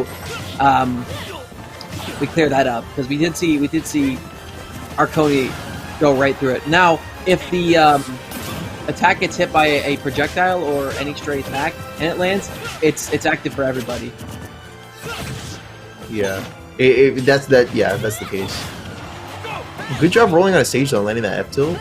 Yeah. We now have some stage control for Asta once again, and holy water into forward aerial is closing out stock number 1. We got our tight stock in again. A little bit of ground to make up for still with that percentage, but that's definitely looking pretty doable now for Acetil. Yeah, I gotta admit, I didn't expect the Battlefield pick to be this much of a good pick for Arconi as it is. I do trust Arconi's judgment when it comes to knowing his character better than I do, but I wasn't expecting it, and it definitely seems like it's been working out for them. And yeah, there it is, the down B to clip that jump. Yeah, great move there. And we now have Acetil in the lead. Yeah. This was Acetil's counter pick to Battlefield. No, I didn't misspeak, actually. Yeah, so we said got exactly the what I counter meant. pick to Battlefield there. Let's see here. We got ourselves a nice side B and a forward air. Grace. Oh, wow, and that down is going to reach him from all the way over there. I'm kind of surprised. Following up with an up air. And now Blazing End side B is going to be coming out there. Awesome stuff here from Acetil holding on to this second stock lead despite being at 155. Yeah, that Pyro is really ripping and ripping to try to end the stock there. There's the dash attack to do it. Now we see Arconi in a pretty bad position on their last stock. They can get this back really quickly if they want to. I mean, as we see a side B come out for a lot of percent. There we go, great stuff. Again, it's a couple combos away for Arconi. But I just really hope they can find a way to avoid these projectiles. Yeah, because this was been giving them a lot of trouble and causing them to fall behind on this third game. Yeah. Acetil's doing a really good job of maintaining this advantage, but he's got to be clinging to it a little bit more tightly at this point. That's for sure. Uh-oh. Yeah. Ooh, catching that with a that won't go down unpunished. smash. Yeah, Acetil making sure to not let that go unchecked, and we now have 2 and 1 on the board. Acetil back on top of the set. Yeah. Nice conversion. Nice conversion on the that was second. definitely a misinput, I think. Yeah. Because, yeah, usually you do want to go for that on ledge to avoid that sort of punish. No, I honestly think he just accidentally misinput the up B. Oh, like completely? Oh, okay. That's definitely, Because I think he was trying to put a projectile underneath him to prevent Acetil from coming up and hitting him. Well, yeah, either way, the counter pick here seems to be from Arconi Smashville. Well, what do you think about Smash Roll for Pyramid though? It's good. I mean, it's a very close quarter stage. That middle platform makes it incredibly good for, especially sword characters, the shark underneath. And they can get quite a little bit off of that. The thing is, though, it does have those weird Animal Crossing ledges that are very thin. So we could be seeing the holy water clipping a little bit more jumps than we saw last game, with less demanding positioning required from Acetil. And also, there's a lot less space to avoid any of these whips coming out from Acetil. Right. There's definitely a lot of room for that, you're right. Yeah. But then again, slower characters with larger hitboxes tend to thrive more on the stage, and I think Pyra, in particular, will be one of those to benefit off of it. Yeah, I mean, and so far we're seeing like a lot of benefit from that as well. I mean, pretty healthy. Well, we do have Arconi now at a healthy 81% lead, and it's kind of climbing too as that percent's starting to go up too. Yeah. Okay, but a really brave down tilt actually to intercept that side B, and Acetil goes deep, gets that forward air off stage. And now the stock count is tied here, only 0% though, as Arconi just only recently lost his stock, but already that percent is climbing, man. Look at that. Beautiful string. 0 to 59% and now going to 70. Cross. Man, wild string, and even keeping it up all the way, and now an entire stock is in favor now of Acetil. Great job bringing that stuff back there. Man, what a reversal of fortune for that guy. And it really is. This could be tournament start for Arconi. Yeah, that crazy tournament like that is putting Arconi on potentially the last stock of tonight for him. Oh, and there it is. The holy water! Got away with 2 stocks off of buffered options in like that previous game, but now it looks like that got hit with his own tech. That own buffer that helped him out so much in those previous games just bit back. You really can't feel too bad if you're Arconi, because you're beating him just fine. It was just a couple misinputs due to probably buffer or stress, and Pyra's not an immensely demanding character, but you do need to put a lot of inputs in fairly often. So yeah, fairly often, I would say so. But yeah, our next match is going to be coming up here soon. Felix and Acetil in losers finals. Yeah, this is going to be a run back from, I believe, winners semifinals, where Felix 3-1'd Acetil. That's right, yeah. And let me think. Felix has probably had quite a bit of downtime, honestly,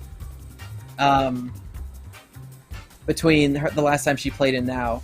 So let's very much hope that they're warmed up and ready for this red hot Belmont. Yeah, but before we do get started with that, I just want to take a brief moment to shout out Bam.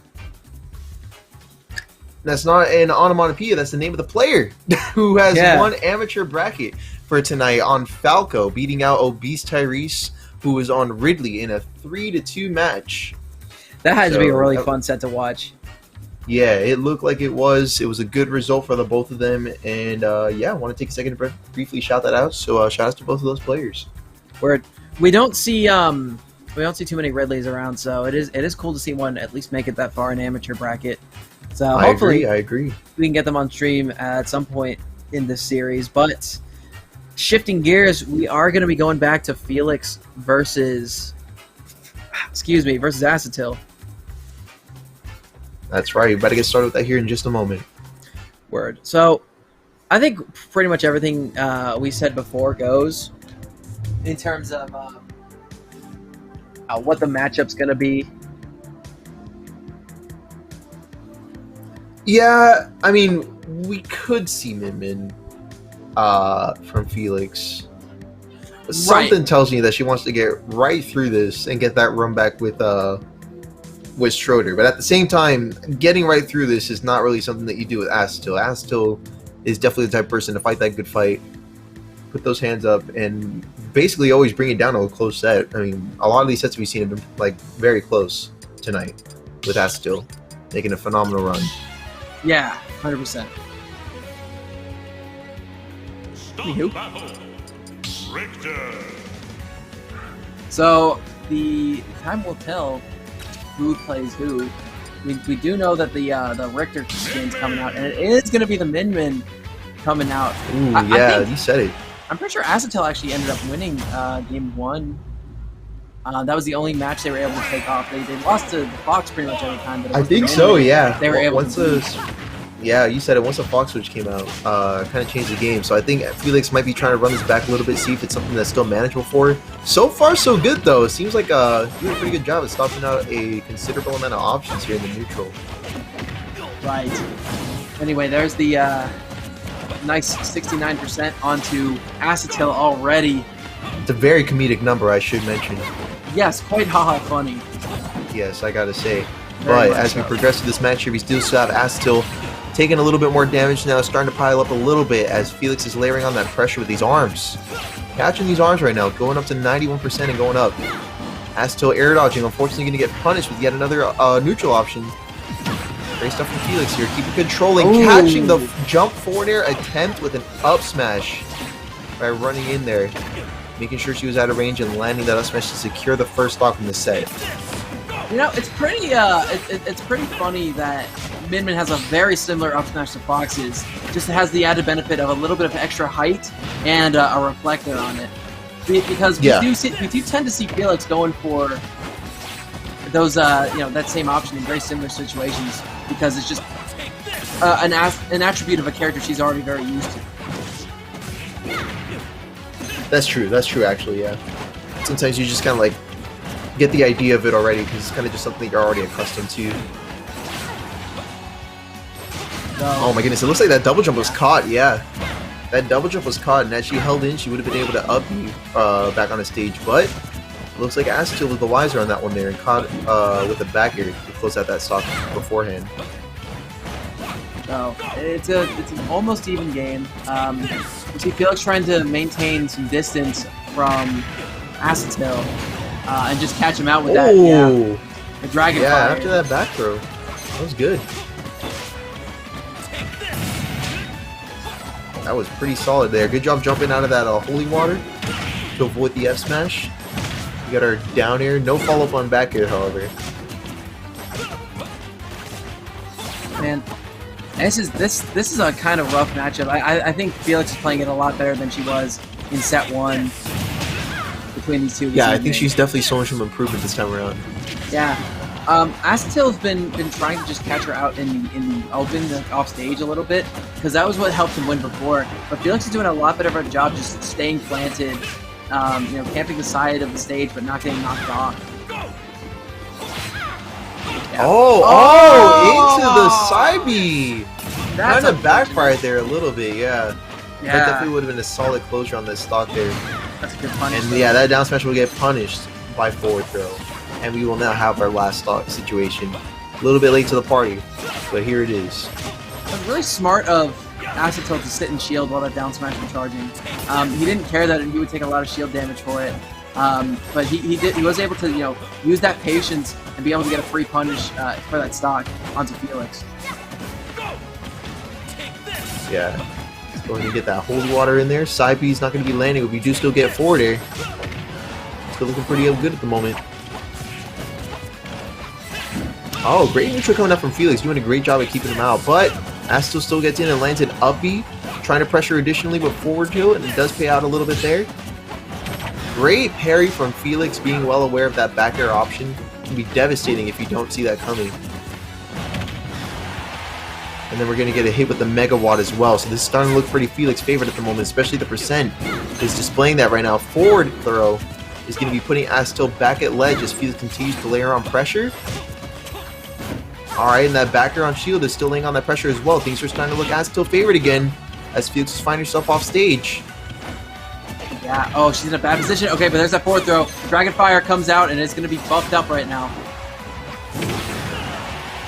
Oh, trying to go in for that forward air. Going to get stuffed out by Dragon. Wow, okay, clutch spot dodge. Because I think up throw actually can do it at this percent. Yeah, absolutely. Yeah, there it is. Up throw is closing that. Ask and you shall receive, Taco. Yeah, because I was like, that looks about right to me. It looked about right to Felix. So as long as we're agreeing on that there, that's going to be our first game for this set. So, Dragonfire, the buff version of it, acts a little bit like Revenge, where if you get grabbed out of it, you or excuse me, thrown out of it, you lose it. Right. There's a little known fact about that. We're similar, yeah. Start the battle. Oh, true. Yeah, I don't know. Could you bounce off of Dragonfire? Yeah, you can because it's a projectile. No, actually, I don't think it is. Oh no, it's I not. think No, if you try, you're right. Yeah, if you try reflecting, It's just a like hitbox box- extension. Yeah, it's a hitbox, so I don't think you could. Interesting. We'll have to see if he ends up doing that, but I think it would be a bold option to say the least. Can he bounce off think it would be Min Min a arms though? That one is a hard maybe because I don't think you can reflect that either. But I don't think it's just projectiles, to be honest. No, I think no. it's just that more often than not, it's just projectiles that you're bouncing off of. So that's a hard maybe. Yeah, it is a hard. We'll say undetermined, and we'll go from there. Yeah, we'll leave that TBA. Yeah, that was a really nice combo to get a lot of percent onto Acetil there from Felix. That was good. Even before now, yeah, there it is. Min Min, really exploitable recovery. You can't do much about that. Yeah, not too much availability there for that. But you know, I am constantly impressed with how good Felix's secondary Min Min is. Yeah, Ooh, solid catch. I really appreciate her willingness to just go forward with this character. That's like such a different, such a difference from what we're used to seeing from her. Such a retreat from the norm. Yeah, from the normal. All right. Ooh, nice nair. Good Yeah, nair to that's catch a that. Yeah, dodge no jump. double jump. So that was a solid. That was actually a pretty solid maneuver right there. Because like some people will go for like a nair like on their character or whatnot, but it'll be like a single hit. But multi-hit nair seems to be pretty consistent at landing that, especially the angle that it sends out. Good on you, Acetil. Now just get past these arms and we'll go have a drink or something. Yeah, Acetil's looking pretty dead set on closing out this game right now with a one-stock lead and some pretty good recovery options here despite Felix's attempt to thwart them there. Yeah, there's no jump. Those angled down aerials from Acetil have been killer this set. They have been, that's for sure. And Acetil is definitely running away with the set so far. Yeah. No, it's still one apiece. But well, yeah, but I'm like definitely running away with that game and has like a lot of momentum to work with for the next game. I'll see it. I guess should clarify, yeah, because I should. Yeah, clarify. no, I got you, bro. Don't worry about it. Yeah. But I will say, this stage, the Lilat, I know a lot of Belmonts who really like this stage for their character. I've spoken to Dark Falcon about it. He says this is actually one of Belmont's better stages. Really, that's kind of interesting. And I really can't understand why. Acetil is yeah, one Acetil. apiece, It's one apiece.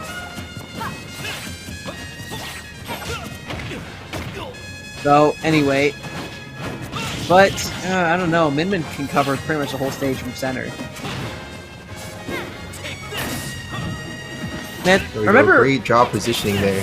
Remember when we thought that Belmont F Smash was as long as it was going to get?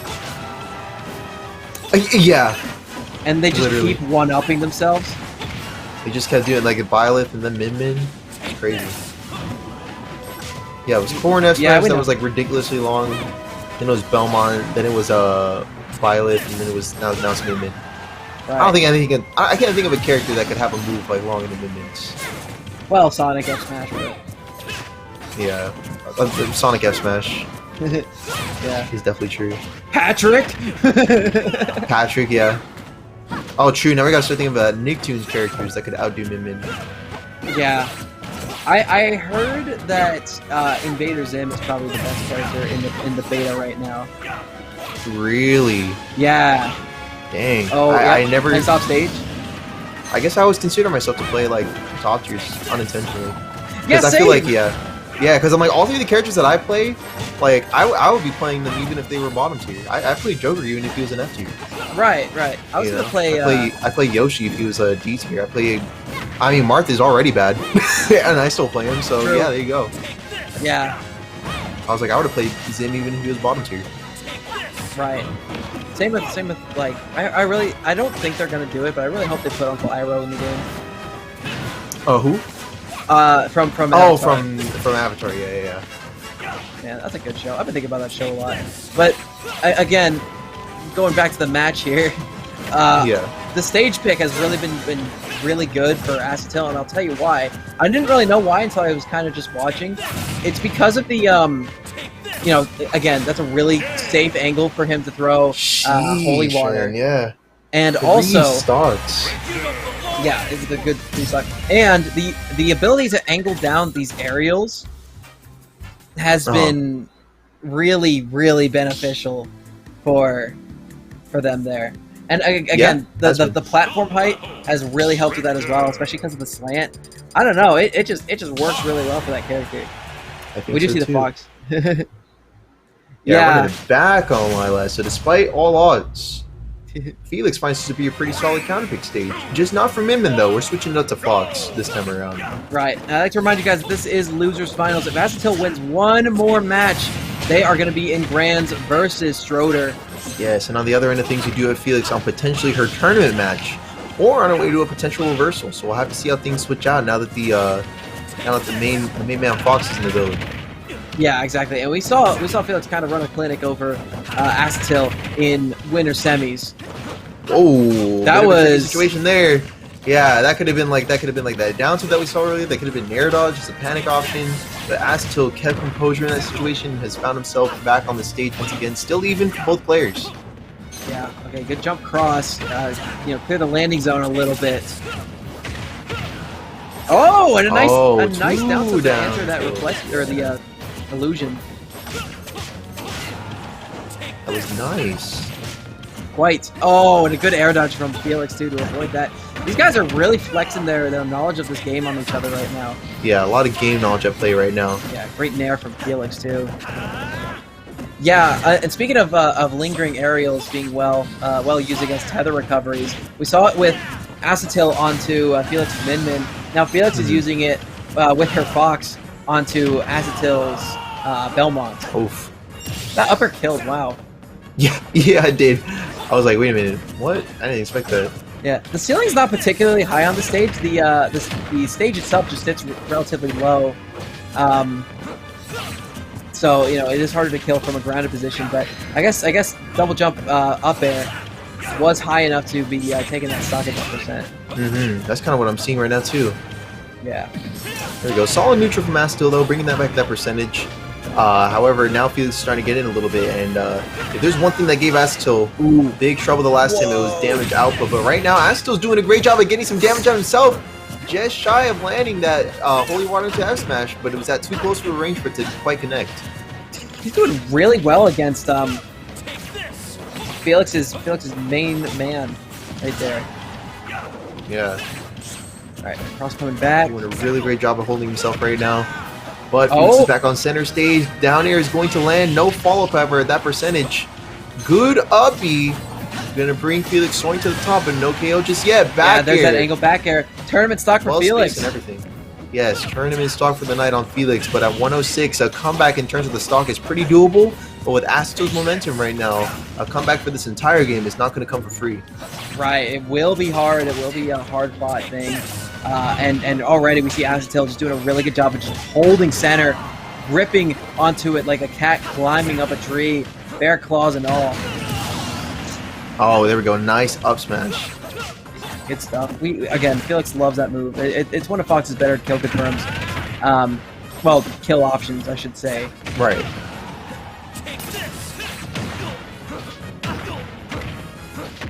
But we do see Felix getting back to work a little bit, evening it up nearly, as a good trade comes out. Yeah, excellent use of nair strings to tie this up now. We now have ourselves a tied match here. Good catch with the down air and uppy, and that is going to be curtains. One solid kill confirmed. And Acetil's on his way to grand finals, and Felix is on her way out of an excellent run through tonight. But Acetil definitely fought that good fight. And it kind of popped off. Oh man, he's so happy. Oh shoot. Oh shit, he's moving. Popping off. Yeah, and here comes the man himself, Stroder. Yes, that's right. Had a little bit of some off-screen time, but now it's time to start up again. Yeah. Well, we got Belmont in grand finals up against Schroeder Ame, running whoever the hell he feels like. But like I mentioned, Amen's getting ready to go out of state here in a little bit, so we'll be expecting to see a lot more tournament ready characters coming out, such as, but not limited to, Greninja. So let's get right into this set here. They're both sitting down, they're getting ready to go, and hopefully you guys are at home. Right out. And it's gonna be Wolf actually coming. Wolf up pick, from... yeah. Huh. Not Greninja, but like I mentioned, it's a tournament ready character. This is definitely amongst one of his go-to solid picks for when he's going up against like bigger heads out of state. So yeah, it is one of the best counter first picks in the game. Thank you, chat. Oh, someone tested it. Okay, cool. Yeah, we just saw that. Thank you for testing that for us. You can bounce off min fire. That's fire cool. specifically. Okay. Yeah. Oh wait, no. I think they specified the arms. That's what I'm seeing. Oh, they just said yeah, arms. not okay. the laser. Now test the fire. Yeah, thank you though, chat. See, that's why we have you guys here. You know, you're helping us out too. We appreciate you. Yeah, we appreciate that. And also, we love having an audience. Thanks. Please don't go anywhere. You guys are the best. Please don't go. Please. So you're like, please don't go. I was like, oh. Please. Please stay. So, this is grand finals. I do like this Wolf. Wolf is like, I think, the counter pick of all counter pick characters in this game. Like, everyone's got a Wolf. Yeah, everybody got a Wolf. That's facts. Like, he's not particularly difficult to play, but he gets a lot off of very little. He has a good zoning option with that Transcendent Neutral B. He has a really good combo game. Slight disjoints as well. So he's borderline sword. He has great nair to help him land. A really strong back air. It's as strong as some smash attacks. Even stronger, actually. Yeah, even stronger than some of them. Oh, no, unfortunate attempt at the down air is going to fall flat and find Asito down at stock here, back here with Schroeder in 2-2 right now. Yeah, I think he was going for the stage spike, which, you know, love to see it. Yeah, good attempt. Word, good back airs. All right, there's a down throw dash attack. Counts. Oh, yeah, and then Schroeder, Interesting. he read the trajectory of that recovery super nicely, Yeah. but wasn't quite able to make it land. It's a little slow really on great. it. Really great response to that. Yeah, there it is. Alright, the neutral's starting to play it out a little bit more as the percent's starting to climb. Let's see what our next move is here. Schroeder's trying to fish for a couple of back airs, which would do some pretty good damage output at 78%. But Asito's starting to catch on and starting to space out his areas a little bit better. Oh, Good man. catch on the jump option, but just shy of closing out stock number 2 here. Schroeder Ame is still hanging in there at 132. Yeah. Oh, but a nice back air. That is rage back air too. Oh, and he Wow, gets that another went in deep for that. Holy. I was like, getting deeper, and that side B wasn't even going to make it back. How awesome, Schroeder. That was pretty cool. Good work. That was impressive. So, he's whipping back and forth. He is. On one stock, though, so he's got to do it smartly here. Smartly? Is smartly a word? Intelligently. Let's go with that. Yeah, I was going to say, I think smartly. Smartly. I think it's a word. I mean, Maybe. oh, did you see that tech? That was a good tech. That was a godlike tech. I don't think he got the spike hitbox, but that still would have been strong for Oaks anyway. Wow! Crazy Right, damage. you want to talk about smartly throwing that return cross and the axe, knowing that it was going to confirm smartly. That was great.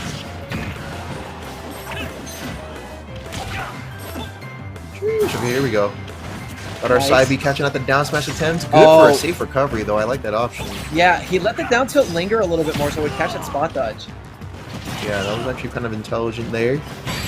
Oh, but a good and back there air. it is. he No, air I dodged? lied. Oh, wait, He didn't have okay, a jump there it though. is. Yeah, that's all right. Oh, wait, no, I lied. It's only doing There's still plenty more options, chat. I think that counter pick did work. I think once Schroeder adjusted and warmed up his hands a little bit, Yeah, that was very nice. That was a nice catch. that was good. Start the battle. Richter. All right, we're gonna see Richter Wolf again. And see what's coming up next. Yeah, We so we didn't see the reflector come into too much use last game. No, not really. And again, I don't think reflectors in general are very effective against Belmont. Because if you reflect returning cross, it's going to keep going in the same trajectory. Yeah, which is not really going to hit anyone. Right, so right. Because one that I can maybe think is like side B could probably like get you some net positive if you reflect, but that's like oh yeah, no, that's what I was not talking the fastest moving projectile either. Right, right. But you know, slow moving projectiles aren't necessarily bad because that is space that is covered for a longer amount of time. Yeah, that's true. I mean, that's why cross is such an important part of the Belmont arsenal, as well as it's just really good for comboing and spacing and stuff. But it is something that people have to work on. Ooh, that was a 2-frame on side B. Don't think I didn't catch that one. It might have been only 2 frames of animation, but I see you out here, Astil. Great catch. Yeah, really, really good timing too. Like, we'll call it a frame perfect trick. Why not? Yeah. Oh, we gotta go for the double down air. Damn, got a double dip on that one. He doubled down on the double dip, double down air. Try saying that 5 times fast. Right? I don't think I can say that once. Double dip, double down air. I did pretty okay there. Anyway. Oh my goodness, wait a minute, that was a good catch on that laser! Good catch on that back here as well. Yeah, I had to drag it out a little bit because that was one heck of an extension. Yeah. Schroeder just does a lot of things. He's got that top player mentality where I just see random options I'm just never expecting. I'm like, huh, that worked? Wow. That was really smart.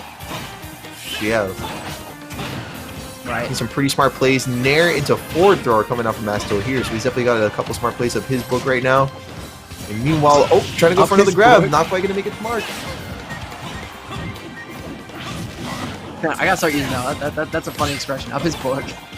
Up his book. I meant to say in his book, like book of tricks. Oh, so don't use that one. Yeah, that was a whole typo right there. That was a dude, we can say it. Or I guess I said it out loud, so it was a whole. That's great. What was it, like a speako? A speak typo?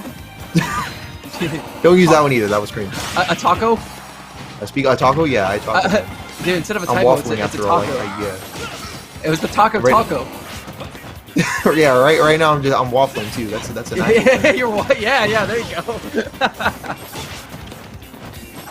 Man, that's still doing a great job of controlling the match though right now. 123 on the board, but especially with the neutral options available to Belmont, he's playing a really good game plan to keep himself on this stock. He's exceptional at knowing where Schroeder's going to be going every time he approaches, or he's retreating with these aerials. He always hits the angle perfectly. Yeah. He's gonna yep. Oh, duck walking. Oh okay. Yeah, kind of playing it real safe right now. Yeah, good spot dodge. That was a really good couple of baits there. The neutral B was unsafe though. Okay, so but he still keep himself in there. The shield poke on up smash though will be closing out stock number 2, and here is our last stock situation. But what will Astil do with it? Let's observe. Let's see. Let's let Astil answer that. Let's observe and enjoy. I think Schroeder's got a good chance of coming back in this. I will say, because again, I think 1 or 2 neutral interactions without sustaining much damage on his part, he can really make this back as well. On top of that, if he gets Astil off stage and just hits him with a lingering nair, that's it. But yeah. Anyway, speaking of that's a back air gonna win that game. Back air is gonna be it. So good are we gonna victory here see for Avazol? A character switch? Do you think? From Schroeder. From Schroeder. We could see one before. Okay, so I'll put it this way: we could see one before the end of the set if it goes to a game 5 or whatever. Or we could see one right now. Yeah, we're gonna see one right now. I was gonna say if we didn't see one before the end of the set, we would definitely see one in the situation of a bracket reset. That definitely would have triggered a character switch. But it looks like one game is all that's needed to say, hey, let's see what Roy's gonna be doing here against Astil. All right. So now we're running it back on PS2. But the only thing that's hitting different is my man Schroeder's pick. That's right. The red-haired boy of fury. I don't know. The master of the binding blade. I guess. I don't know what happened in that game either. I don't know. But yeah, actually, I never played that one actually. Me neither. I haven't played anything before Awakening. Yeah, not to get too off topic, but I did dabble with emulation, and I did do a little bit of Sacred Stones on GBA also. Oh, cool. Pretty good game. Got it. But yeah, I'll remember that. So now we got our one stock lead here in favor of Ame, who is definitely paying out on this Roy counter pick right now. That's what's looking like. Oh my goodness, S-Smash did a lot of pushback on that shield too. That was a really strong S-Smash. Great job on Astatil blocking that. So now he's got a little bit of work ahead of him here, as it is his tie percentage, but the stock count does not reflect that. Right. And we'll be seeing probably a pretty early kill here soon coming out from Schroeder. He has Rage. There's the side B. Not going to kill just yet. But he has him in the corner. He went for the jab, but a nice down smash to read that roll through from Astatil. That was great work. Yeah, that was really There good. is the Jack Air coming out. The Jack Air.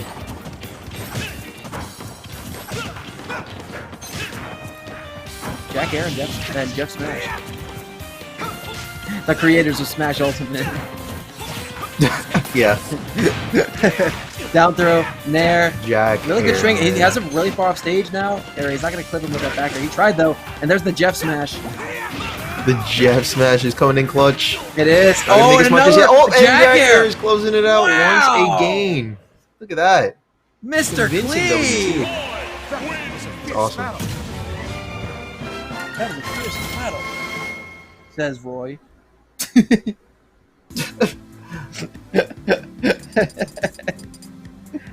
Oh, look at Oculus dropping some factoids on Roy. Roy's True. sword is called Dragonbind. Transfers the Dragonbind. martial prowess of its past wielders to the current one. Pokemon trainer. Oh, that's sick. Cool. That is a cool sword. Thank you, Yeah. Chad. Also, I like to think, like Till said, I like to think that Roy Zarboy is Roy's canonical name. That's his full name. Roy Zarboy. Yeah, but they just call him Roy because they don't feel like saying Yeah. two syllables. Roy Well, Zarboy. We do see the Pokemon trainer come out from Schroeder, and wow, that's paying dividends. We almost right saw now. like that was like almost an instantaneous spell.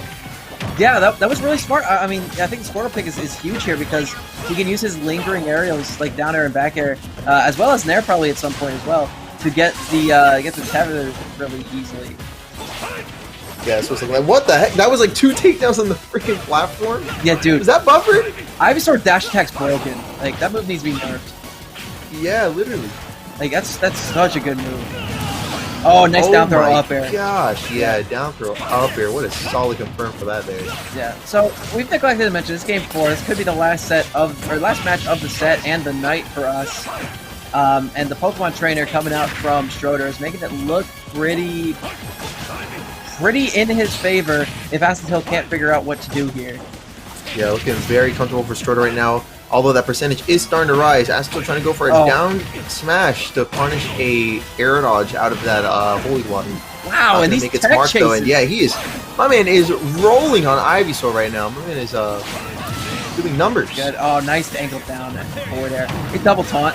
Oh, what the whoa! That was a beast ass read. That was like a macro input. That was like one motion. That was like a singular motion. Man, dude, Joel Holy. would be proud. Heck yeah! Oh my gosh! And right now it's a perfectly even game until you look at the percent. Yeah. Because Ame's doing one heck of a number on Astatil right now in this potentially last game of the night. Right, he's at true 69 as well. But I'm still bringing it back, you know. Squirtle dies early. Oh my... Wait a second! Standing Squirtle doesn't get hit by forward tilt? Nope. Huh? Heard it here first. That's crazy! That is a huge part of this matchup. Yeah, huge contribution to the matchup, but Wow. Bergame is finding himself off stage right now on Ivysaur. Good punish on the jump option from Astatil. Is finding both of these two players on the last stock, but Astatil is still on tournament stock, so needs to go about this very carefully, as there is still a deficit in that percentage. Yeah, man. And Charizard's out too, so that's only going to climb even further here. Look at that, one back throw, Right. 20%. Oh, yeah, Another do it back again, do it throw, again. 10 more percent. Oh, there's a flare blitz to Rise, but he's gonna catch him out of it. Another one gets met with a cross. Shield, angle down F smash. Good work. Lots of damage on the board. It's an even game now yet again. Don't be cringe on me. Don't do something cringe. Oh, He's there's cringe. the cringe option. He's Just throw it cringe. out. The cringe is Posting here. cringe in the neutral. Posting cringe in the nooch. Be careful. Okay, dude. Did you see that? Did you see that backer? He backered the cross to cancel the attack animation when it was gonna hit him. I was so Yeah, distraught. cracked, isn't it? Yeah. Cracked, isn't it? Man, Stroder's a genius, but not enough of one. He falls down, and there is a Richter there taking that game. No, just like you said, man. Like Schroeder is a genius, but Astil is showing that intelligence right now, Yeah, showing that IQ, because my man is keeping up right now with 2-2. he might Last game of this set.